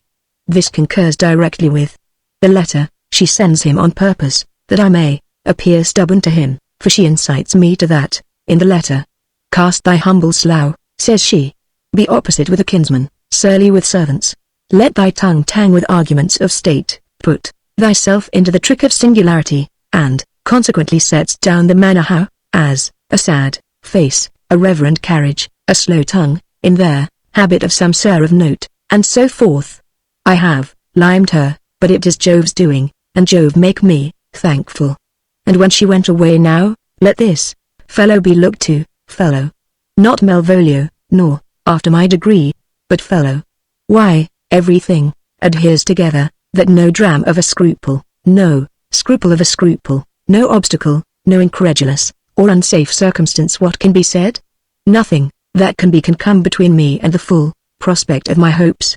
Well, Jove, not I, is there, doer of this, and he is to be thanked. Re-enter Maria, with Sir Toby Belge and Fabian. Sir Toby Belge, which way is he, in the name of sanctity? If all the devils of hell be drawn in little, and Legion himself possessed him, yet I'll speak to him. Fabian, here he is, here he is. How is't with you, sir? How is't with you, man? Malvolio, go off, I discard you, let me enjoy my private. Go off. Maria, lo, how hollow the fiend speaks within him. Did not I tell you? Sir Toby, my lady prays you to have a care of him. Malvolio, ah, ha. Does she so? Sir Toby Belge, go to, peace, peace, we must deal gently with him, let me alone. How do you, Malvolio? How is't with you? What, man? Defy the devil. Consider, he's an enemy to mankind. Malvolio, do you know what you say? Maria, la you, and you speak ill of the devil, how he takes it at heart. Pray God, he be not bewitched. Fabian, carry his water to the wise woman. Maria, marry, and it shall be done tomorrow morning, if I live. My lady would not lose him for more than I'll say. Malvolio, how now, mistress? Maria, O Lord. Sir Toby Belge, prithee, hold thy peace, this is not the way. Do you not see you move him? Let me alone with him. Fabian, no way but gentleness, gently, gently, the fiend is rough, and will not be roughly used. Sir Toby Belge, why, how now, my boarcock? How dost thou, chuck? Malvolio, Sir Toby Belge, biddy, come with me. What, man? 'Tis not for gravity to play at cherry pit with Satan. Hang him, foul collier. Maria, get him to say his prayers. Good Sir Toby, get him to pray. Malvolio, my prayers, minx. Maria, no, I warrant you, he will not hear of godliness. Malvolio, go, hang yourselves all.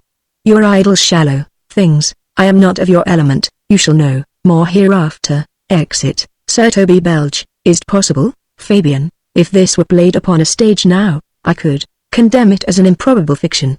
Sir Toby Belch, his very genius hath taken the infection of the device. Man, Maria, nay, pursue him now, lest the device take care untaint. Fabian, why, we shall make him mad indeed. Maria, the house will be the quieter. Sir Toby Belch, come, we'll have him in a dark room and bound. My niece is already in the belief that he's mad. We may carry it thus, for our pleasure and his penance, till our very pastime, tired out of breath, prompt us to have mercy on him, at which time we will bring the device to the bar and crown thee for a finder of madmen. But see, enter Sir Andrew. Fabian, more matter for a May morning. Sir Andrew, here's the challenge, read it. Warrant there's vinegar and pepper rind. Fabian, is't so saucy? Sir Andrew, is't, I warrant him. Do but read. Sir Toby Belch, give me, reads, youth, whatsoever thou art but a scurvy fellow. Fabian, good, and valiant. Sir Toby Belch, reads, wonder not, nor admire not in thy mind, why I do call thee so, for I will show thee no reason for't. Fabian, a good note, that keeps you from the blow of the law. Sir Toby Belch, reads, thou comest to the Lady Olivia, and in my sight she uses thee kindly, but thou lust in thy throat, that is not the matter I challenge thee for. Fabian, very brief, and to exceeding good sense less. Sir Toby Belch, reads, I will waylay thee going home, where if it be thy chance to kill me, Fabian, good. Sir Toby Belch, reads, thou killest me like a rogue and a villain. Fabian, still you keep her the windy side of the law, good. Sir Toby Belch, reads, fare thee well, and God have mercy upon one of our souls. He may have mercy upon mine, but my hope is better, and so look to thyself. Thy friend, as thou usest him, and thy sworn enemy, Andrew Akecheek. If this letter move him not, his legs cannot. I'll give it him. Maria, you may have very fit occasion for't. He is now in some commerce with my lady, and will by and by depart. Sir Toby Belch, go, Sir Andrew, scout me for him at the corner there, orchard like a bum bailey, so soon as ever thou seest him, draw, and, as thou drawest swear horrible, for it comes to pass oft that a terrible oath, with a swaggering accent sharply twanged off, gives manhood more approbation than ever proof itself would have earned him. Away, Sir Andrew, nay, let me alone for swearing. Exit. Sir Toby Belch, now will not I deliver his letter, for the behaviour of the young gentleman gives him out to be of good capacity and breeding, his employment between his lord and my niece confirms no less, therefore this letter, being so excellently ignorant, will breed no terror in the youth. He will find it comes from a clodpole. But, sir, I will deliver his challenge by word of mouth, set upon Akecheek a notable report of valour, and drive the gentleman, as I know his youth will aptly receive it, into a most hideous opinion of his rage, skill, fury and impetuosity. This will so fright them both that they will kill one another by the look, like cockatrices. Re-enter Olivia, with Viola. Fabian, here he comes with your niece, give them way till he take leave, and presently after him, Sir Toby Belch, I will meditate the while upon some horrid message, for a challenge. Exeunt Sir Toby Belch, Fabian, and Maria. Olivia, I have said too much unto a heart of stone, and laid mine honour too unchary out. There's something in me that reproves my fault. But such a headstrong potent fault it is, that it but mocks reproof. Viola, with the same haviour that your passion bears, goes on my master's grief. Olivia, here, wear this jewel for me, 'tis my picture. Refuse it not, it hath no tongue to vex you. And I beseech you come again tomorrow. What shall you ask of me that I'll deny? That honour saved may upon asking give? Viola, nothing but this, your true love for my master. Olivia, how with mine honour may I give him that, which I have given to you? Viola, I will acquit you. Olivia, well, come again tomorrow, fare thee well. A fiend like thee might bear my soul to hell. Exit. Re-enter Sir Toby Belch and Fabian. Sir Toby Belch, gentlemen, God save thee. Viola, and you, sir. Sir Toby Belch, the defence thou hast, betake thee tot, of what nature the wrongs thou hast done him, I know not, but thy interceptor, full of despite, bloody as the hunter, attends thee at the orchard end.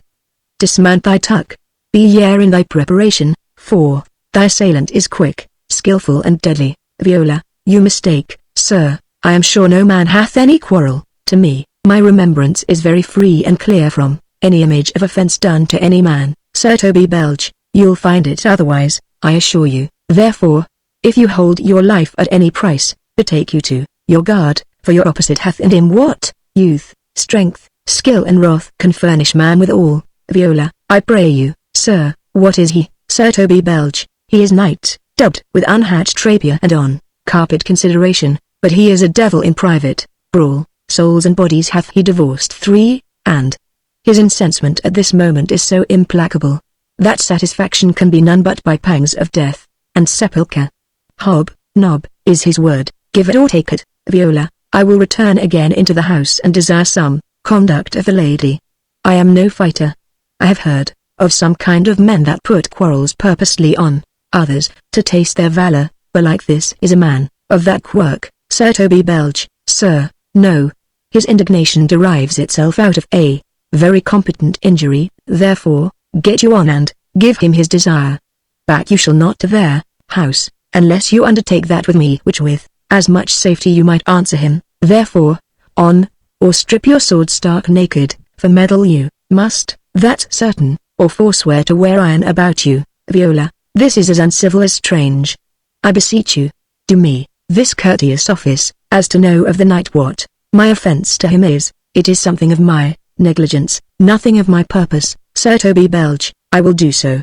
Senior Fabian, stay you by this gentleman till my return. Exit. Viola, pray you, sir, do you know of this matter? Fabian, I know the knight is incensed against you, even to a mortal arbitrament, but nothing of the circumstance more. Viola, I beseech you, what manner of man is he? Fabian, nothing of that wonderful promise, to read him by his form, as you are like to find him in the proof of his valor.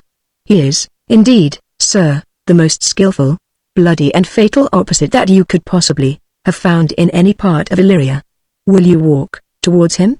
I will make your peace with him if I can. Viola, I shall be much bound to you fort. I am one that had rather go with Sir Priest than Sir Knight. I care not who knows so much of my mettle. Exeunt. Re-enter Sir Toby Belge, with Sir Andrew. Sir Toby Belge, why, man, he's a very devil. I have not seen such a virago. I had a pass with him, rapier, scabbard and all, and he gives me the stuck-in with such a mortal motion, that it is inevitable, and on the answer, he pays you as surely as your feet hit the ground they step on. They say he has been fencer to the Sophie. Sir Andrew, pox on't, I'll not meddle with him. Sir Toby Belge, but he will not now be pacified. Fabian can scarce hold him yonder. Sir Andrew, plague on't, and I thought he had been valiant and so cunning in fence, ill'd have seen him damned ere ill'd have challenged him. Let him let the matter slip, and I'll give him my horse. Grey Capulet, Sir Toby Belge, I'll make the motion. Stand here, make a good show. On't, this shall end without the perdition of souls. Aside, marry, I'll ride your horse as well as I ride you. Re-enter Fabian and Viola. To Fabian, I have his horse to take up the quarrel. I have persuaded him the youth's a devil. Fabian, he is as horribly conceited of him, and pants and looks pale, as if a bear were at his heels. Sir Toby Belge, to Viola, there's no remedy, sir, he will fight with you for's oath's sake. Marry, he hath better bethought him of his quarrel, and he finds that now scarce to be worth talking of, therefore draw for the supportance of his vow. He protests he will not hurt you. Viola, aside, pray God defend me. A little thing would make me tell them how much I lack of a man. Fabian, give ground, if you see him furious. Sir Toby Belge, come, Sir Andrew, there's no remedy. The gentleman will, for his honour's sake, have one bout with you. He cannot by the duello avoid it, but he has promised me, as he is a gentleman and a soldier, he will not hurt you. Come on, Tot. Sir Andrew, pray God he keep his oath. Viola, I do assure you, 'tis against my will. They draw. Enter Antonio. Antonio, put up your sword. If this young gentleman have done offence, I take the fault on me. If you offend him, I for him defy you. Sir Toby Belge, you, sir. Why, what are you? Antonio, one, sir, that for his love dares yet do more than you have heard him brag to you he will. Sir Toby Belge, nay, if you be an undertaker, I am for you. They draw. Enter officers. Fabian, oh good Sir Toby, hold. Here come the officers. Sir Toby Belge, I'll be with you anon. Viola, pray, sir, put your sword up, if you please. Sir Andrew, marry, will I, sir, and, for that I promised you, I'll be as good as my word. he will bear you easily, and reigns well. First officer, this is the man, do thy office. Second officer, Antonio, I arrest thee at the suit of Count Orsino. Antonio, you do mistake me, sir. First officer, no, sir, no jot, I know your favor well. Though now you have no sea cap on your head, take him away, he knows I know him well. Antonio, I must obey. To Viola, this comes with seeking you. But there's no remedy, I shall answer it. What will you do, now my necessity makes me to ask you for my purse? It grieves me, much more for what I cannot do for you, than what befalls myself. You stand amazed, but be of comfort. Second officer, come, sir, away. Antonio, I must entreat of you some of that money. Viola, what money, sir? For the fair kindness you have showed me here. And, part, being prompted by your present trouble. Out of my lean and low ability, I'll lend you something, my having is not much. I'll make division of my present with you. Hold, there's half my coffer. Antonio, will you deny me now? Is't possible that my deserts to you can lack persuasion? Do not tempt my misery, lest that it make me so unsound a man, as to upbraid you with those kindnesses that I have done for you. Viola, I know of none, nor know I you by voice or any feature. I hate ingratitude more in a man, than lying, vainness, babbling, drunkenness, or any taint of vice whose strong corruption inhabits our frail blood. Antonio, O heavens themselves. Second officer, come, sir, I pray you, go. Antonio, let me speak a little. This youth that you see here, I snatched one half out of the jaws of death, relieved him with such sanctity of love, and to his image, which methought did promise, most venerable worth, did I devotion. First officer, what's that to us? The time goes by, away, Antonio. But oh how vile and idle proves this god. Thou hast, Sebastian, done good feature shame. In nature there's no blemish but the mind. None can be called deformed but the unkind. Virtue is beauty, but the beauteous evil. Our empty trunk so e'er flourished by the devil. First officer, the man grows mad, away with him.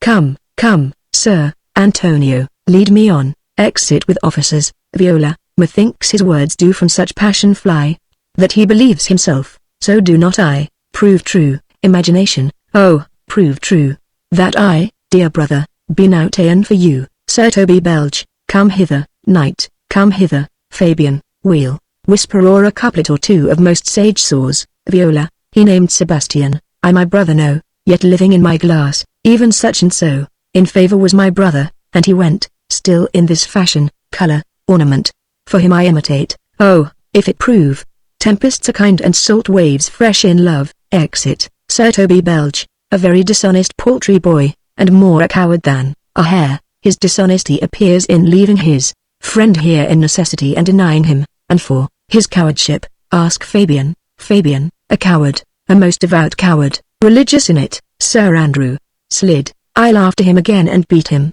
Sir Toby Belge, do, cuff him soundly, but never draw thy sword. Sir Andrew, and I do not. Fabian, come, let's see the event. Sir Toby Belge, I dare lay any money 'twill be nothing yet. Exeunt, Act 4, Scene I. Before Olivia's house, enter Sebastian and Clown. Clown, will you make me believe that I am not sent for you? Sebastian, go to, thou art a foolish fellow. Let me be clear of thee. Clown, well held out, I faith. No, I do not know you, nor, I am not sent to you by my lady, to bid you come, speak with her, nor your name is not Master Cesario.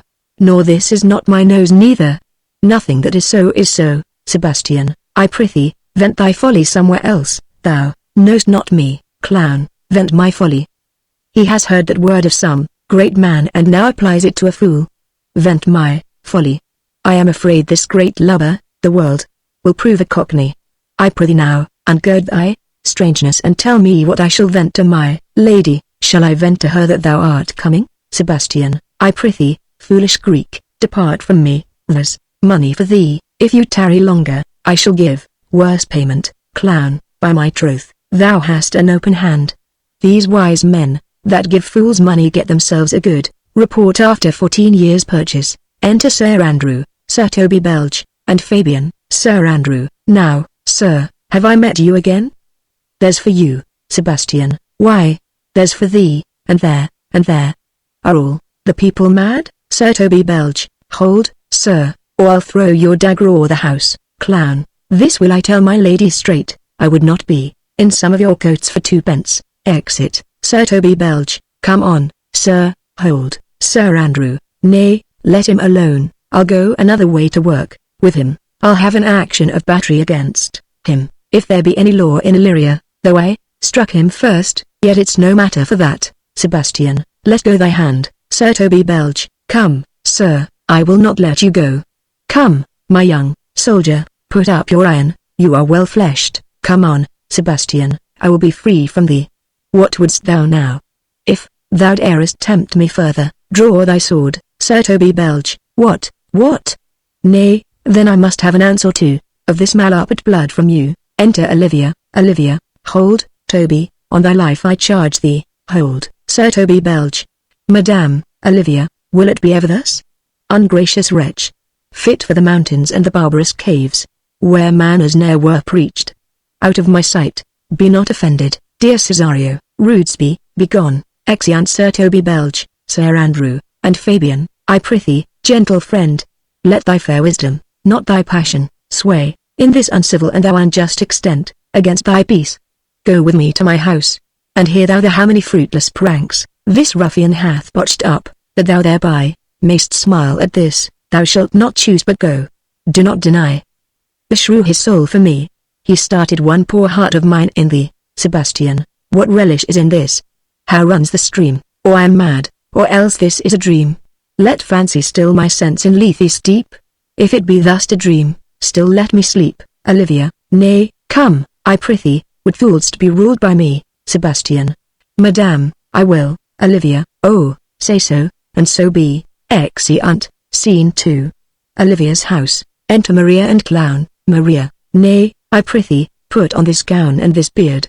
Make him believe thou art Certipus the curate. Do it quickly, I'll call Sir Toby the whilst. Exit. Clown, well, I'll put it on, and I will dissemble myself. And I would I were the first that ever dissembled in such a gown. I am not tall enough to become the function well, nor lean enough to be thought a good student, but to be said an honest man, and a good housekeeper goes as fairly as to say a careful man and a great scholar. The competitors enter Sir Toby Belch and Maria. Sir Toby Belch, Jove bless thee, Master Parson. Clown, Bonos dies. Sir Toby, for, as the old hermit of Prague, that never saw pen and ink, very wittily, said to a niece of King Gorboduc, that is. So I, being Master Parson, am Master Parson, for, what is that but that, and is but is. Sir Toby Belch, to him, Certipus. Clown, what, I say. Peace in this prison. Sir Toby Belch, the knave counterfeits well, a good knave. Malvolio, within, who calls the clown, Certipus the curate, who comes to visit Malvolio. The lunatic, Malvolio, Certipus, good Certipus, go to my lady. Clown, out, hyperbolical fiend. How vexest thou this man, talkest thou nothing but of ladies? Sir Toby Belch, well said, Master Parson. Malvolio, Certipus, never was man thus wronged. Good Sir Certipus, do not think I am mad, they have laid me here in hideous darkness. Clown, fie, thou dishonest Satan. I call thee by the most modest terms, for I am one of those gentle ones that will use the devil himself with courtesy. Sayest thou that house is dark? Malvolio, as hell. Certipus. Clown, why it hath bay windows transparent as barricadoes, and the clear stores toward the south and north are as lustrous as ebony, and yet complainest thou of obstruction? Malvolio, I am not mad. Certipus, I say to you, this house is dark. Clown, madman, thou errest. I say, there is no darkness, but ignorance, in which thou art more puzzled than the Egyptians in their fog. Malvolio, I say, this house is as dark as ignorance, though ignorance were as dark as hell, and I say, there was never man thus abused. I am no more mad than you are. Make the trial of it in any constant question. Clown, what is the opinion of Pythagoras concerning wild fowl? Malvolio, that the soul of our grandam might haply inhabit a bird. Clown, what thinkest thou of his opinion? Malvolio, I think nobly of the soul, and no way approve his opinion. Clown, fare thee well. Remain thou still in darkness. Thou shalt hold the opinion of Pythagoras ere I will allow of thy wits, and fear to kill a woodcock, lest thou dispossess the soul of thy grandam.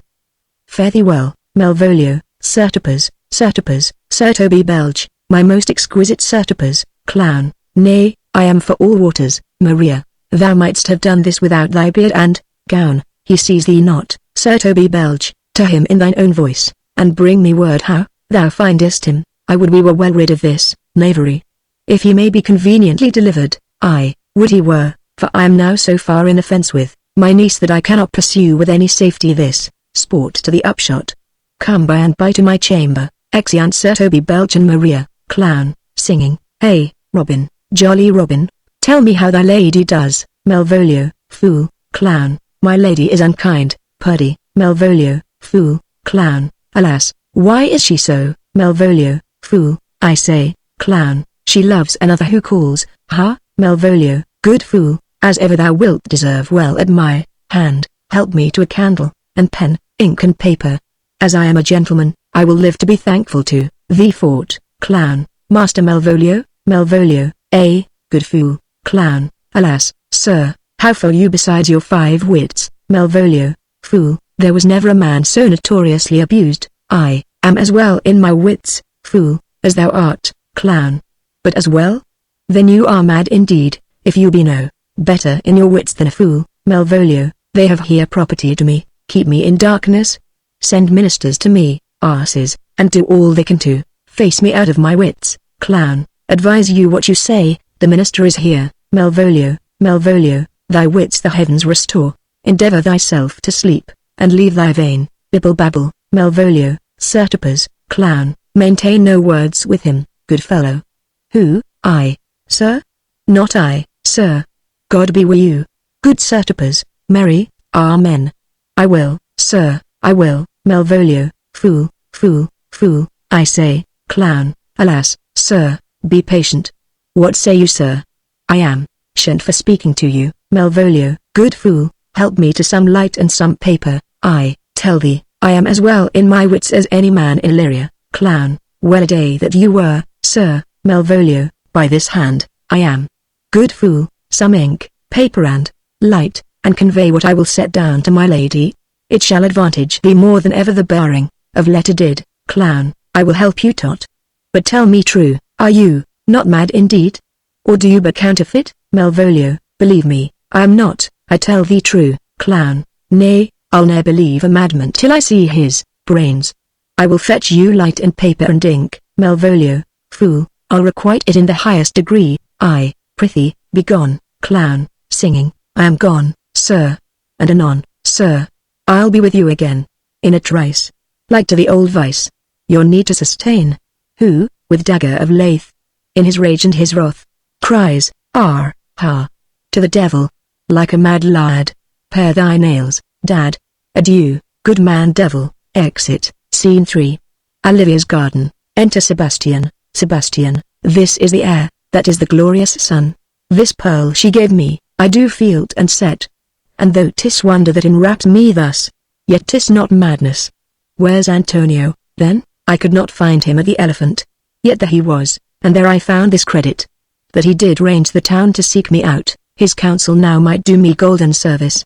For though my soul disputes well with my sense, that this may be some error, but no madness, yet doth this accident and flood of fortune so far exceed all instance, all discourse, that I am ready to distrust mine eyes, and wrangle with my reason that persuades me to any other trust but that I am mad, or else the lady's mad. Yet, if it were so, she could not sway her house, command her followers, take and give back affairs and their dispatch, with such a smooth, discreet and stable bearing, as I perceive she does. There's something in't that is deceivable. But here the lady comes. Enter Olivia and priest. Olivia, blame not this haste of mine. If you mean well, now go with me and with this holy man, into the chantry by, there, before him. And underneath that consecrated roof, plight me the full assurance of your faith, that my most jealous and too doubtful soul, may live at peace. He shall conceal it, whiles you are willing it shall come to note, what time we will our celebration keep, according to my birth. What do you say, Sebastian? I'll follow this good man, and go with you.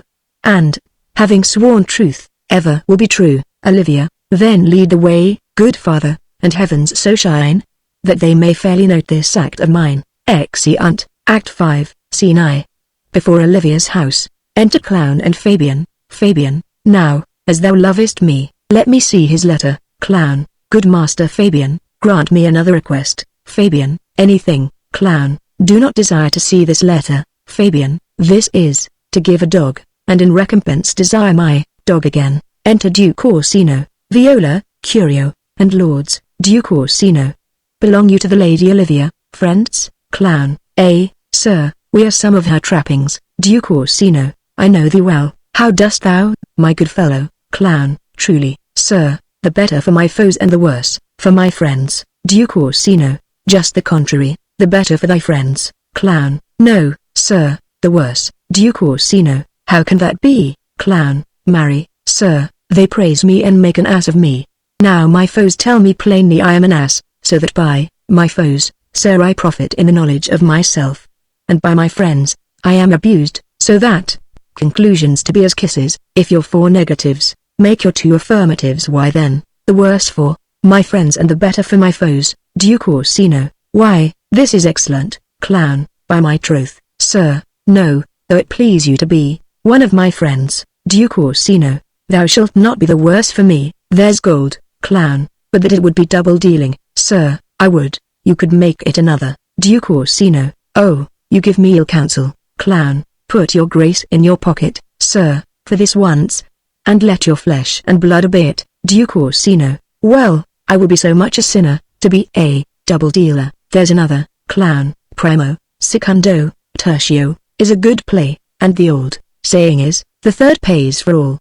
The triplex, sir, is a good tripping measure, or the bells of Saint Bennet, sir, may put you in mind. 1, 2, 3. Duke Orsino. You can fool no more money out of me at this throw. If you will let your lady know I am here to speak with her, and bring her along with you, it may awake my bounty further. Clown. Marry, sir, lullaby to your bounty till I come again. I go, sir, but I could not have you to think that my desire of having is the sin of covetousness. But, as you say, sir, let your bounty take a nap. I will awake it anon. Exit. Viola. Here comes the man, sir, that did rescue me. Enter Antonio and officers. Duke Orsino. That face of his I do remember well. Yet, when I saw it last, it was besmeared, as black as Vulcan in the smoke of war. A bawbling vessel was he captain of, for shallow draught and bulk unprizable, with which such scatheful grapple did he make, with the most noble bottom of our fleet. That very envy and the tongue of loss, cried fame and honor on him. What's the matter, first officer? Orsino. This is that Antonio, that took the Phoenix and her fraught from Candy, and this is he that did the tiger board, when your young nephew Titus lost his leg. Here in the streets, desperate of shame and state, in private brabble did we apprehend him. Viola. He did me kindness, sir, drew on my side, but in conclusion put strange speech upon me. I know not what was but distraction. Duke Orsino. Notable pirate. Thou salt-water thief, what foolish boldness brought thee to their mercies, whom thou, in terms so bloody and so dear, hast made thine enemies? Antonio. Orsino. Noble sir, be pleased that I shake off these names you give me. Antonio never yet was thief or pirate, though I confess, on base and ground enough. Orsino's enemy. A witchcraft drew me hither. That most ingrateful boy by your side. From the rude seas enraged and foamy mouth, did I redeem, a wreck past hope he was. His life I gave him and did thereto add, my love, without retention or restraint, all his in dedication, for his sake. Did I expose myself, pure for his love, into the danger of this adverse town, drew to defend him when he was beset, where being apprehended, his false cunning, not meaning to partake with me in danger, taught him to face me out of his acquaintance, and grew a 20 years removed thing, while one would wink, denied me mine own purse, which I had recommended to his use, not half an hour before. Viola. How can this be? Duke Orsino. When came he to this town? Antonio. Today, my lord, and for 3 months before. No interim, not a minute's vacancy. Both day and night did we keep company. Enter Olivia and attendants. Duke Orsino. Here comes the Countess. Now heaven walks on earth. But for thee, fellow, thy words are madness. 3 months this youth hath tended upon me. But more of that anon. Take him aside, Olivia. What would my lord, but that he may not have? Wherein Olivia may seem serviceable. Cesario. You do not keep promise with me. Viola. Madame. Duke Orsino. Gracious Olivia, Olivia, What do you say, Cesario? Good my lord, Viola, my lord would speak, my duty hushes me, Olivia, if it be aught to the old tune, my lord. It is as fat and fulsome to mine ear, as howling after music, Duke Orsino, still so cruel, Olivia, still so constant, Lord, Duke Orsino, what, to perverseness? You uncivil lady, to whose ingrate and unauspicious altars, my soul the faithfulest offerings hath breathed out, that ere devotion tendered. What shall I do, Olivia, even what it please my lord, that shall become him, Duke Orsino? Why should I not, had I the heart to do it? Like to the Egyptian thief at point of death. Kill what I love? A savage jealousy, that sometimes savours nobly. But hear me this, since you non-regardance cast my faith, and that I partly know the instrument, that screws me from my true place in your favour. Live you the marble-breasted tyrant still. But this your minion, whom I know you love, and whom, by heaven I swear, I tender dearly. Him will I tear out of that cruel eye, where he sits ground in his master's spite. Come, boy, with me, my thoughts are ripe in mischief. I'll sacrifice the lamb that I do love, to spite a raven's heart within a dove, Viola, and I, most jocund, apartment and willingly. To do rest, 1,000 deaths would die, Olivia, where goes Cesario, Viola, after him I love, more than I love these eyes, more than my life, more, by all mores, than e'er I shall love wife, if I do feign, you witnesses above, punish my life for tainting of my love, Olivia, me, detested. How am I beguiled, Viola, who does beguile you? Who does do you wrong, Olivia? Hast thou forgot thyself? Is it so long? Call forth the Holy Father, Duke Orsino. Come, away, Olivia, whither, my lord? Cesario, husband, stay, Duke Orsino, husband, Olivia, husband, can he that deny? Duke Orsino, her husband, Sirrah, Viola, no, my lord, not I, Olivia, alas, it is the baseness of thy fear, that makes thee strangle thy propriety. Fear not, Cesario, take thy fortunes up, be that thou know'st thou art, and then thou art, as great as that thou fear'st reed, and to priest. Oh, welcome, father, I charge thee, by thy reverence, here to unfold, though lately we intended, to keep in darkness what occasion now, reveals before 'tis ripe, what thou dost know, hath newly passed between this youth and me, priest, a contract of eternal bond of love, confirmed by mutual joinder of your hands, attested by the holy close of lips, strengthened by interchangement of your rings, and all the ceremony of this compact, sealed in my function, by my testimony, since when, my watch hath told me, toward my grave, I have travelled but 2 hours. Duke Orsino, O thou dissembling cub!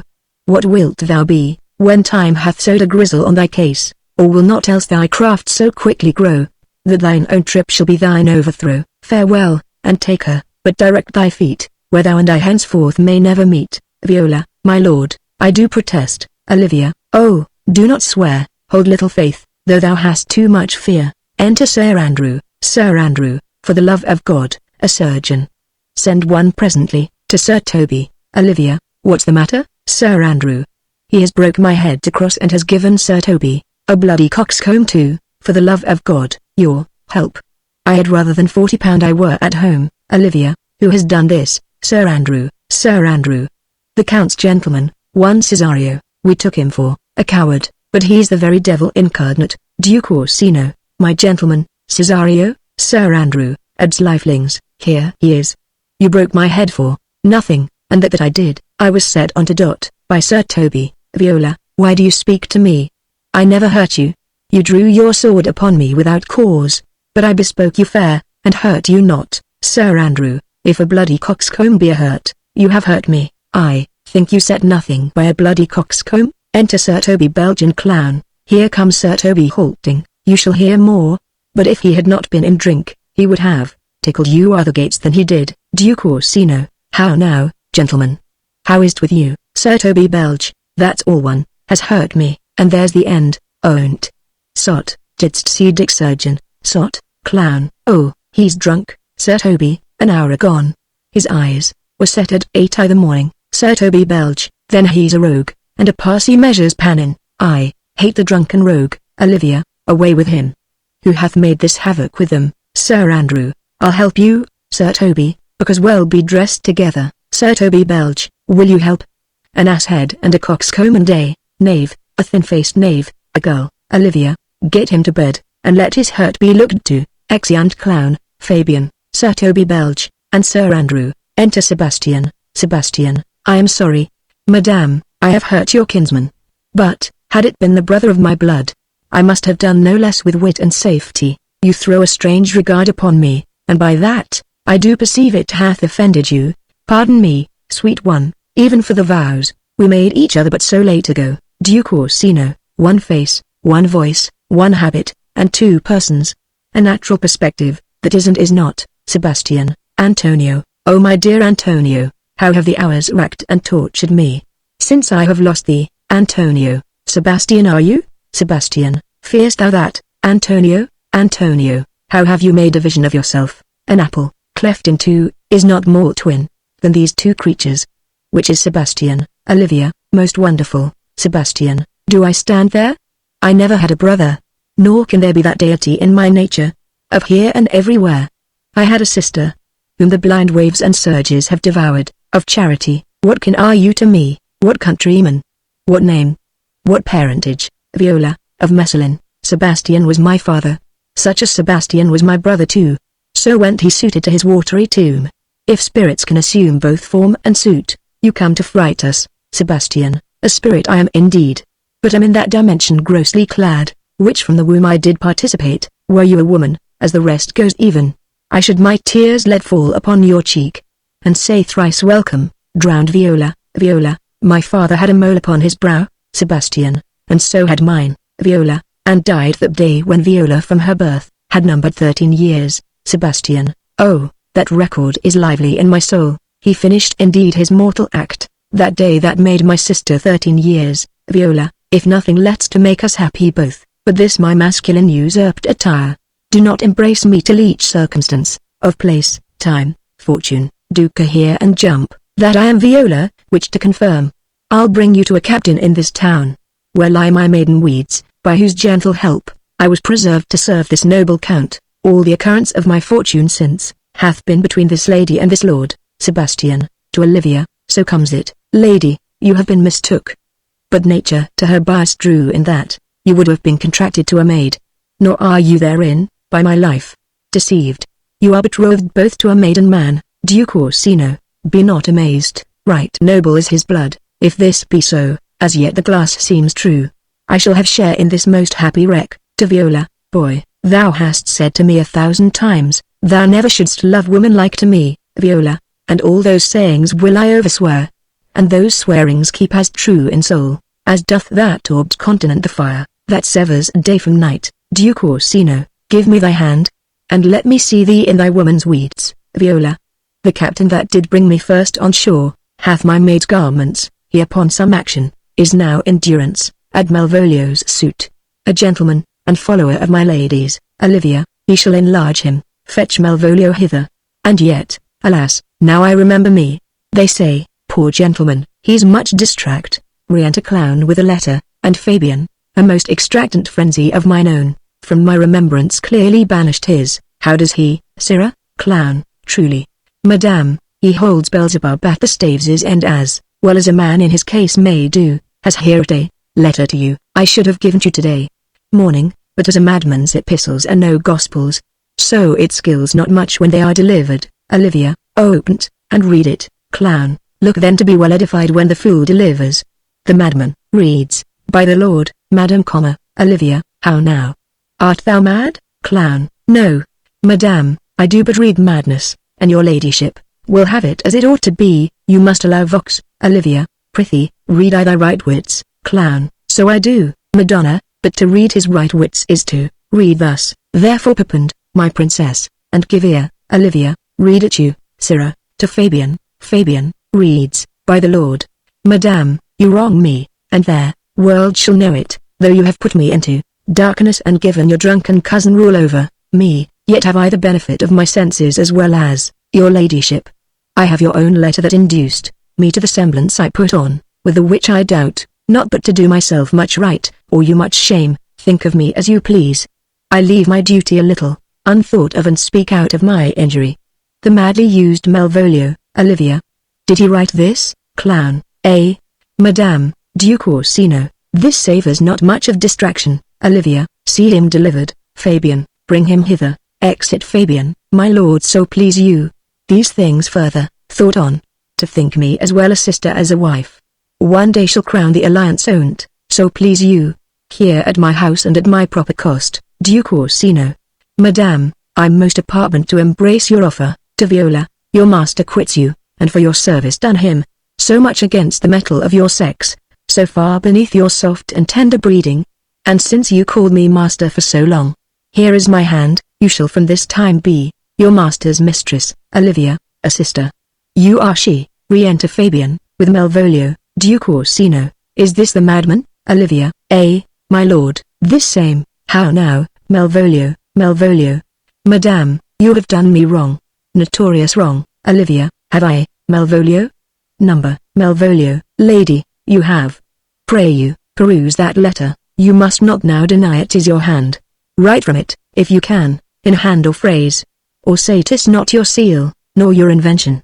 You can say none of this. Well, grant it then, and tell me, in the modesty of honor, why you have given me such clear lights of favor.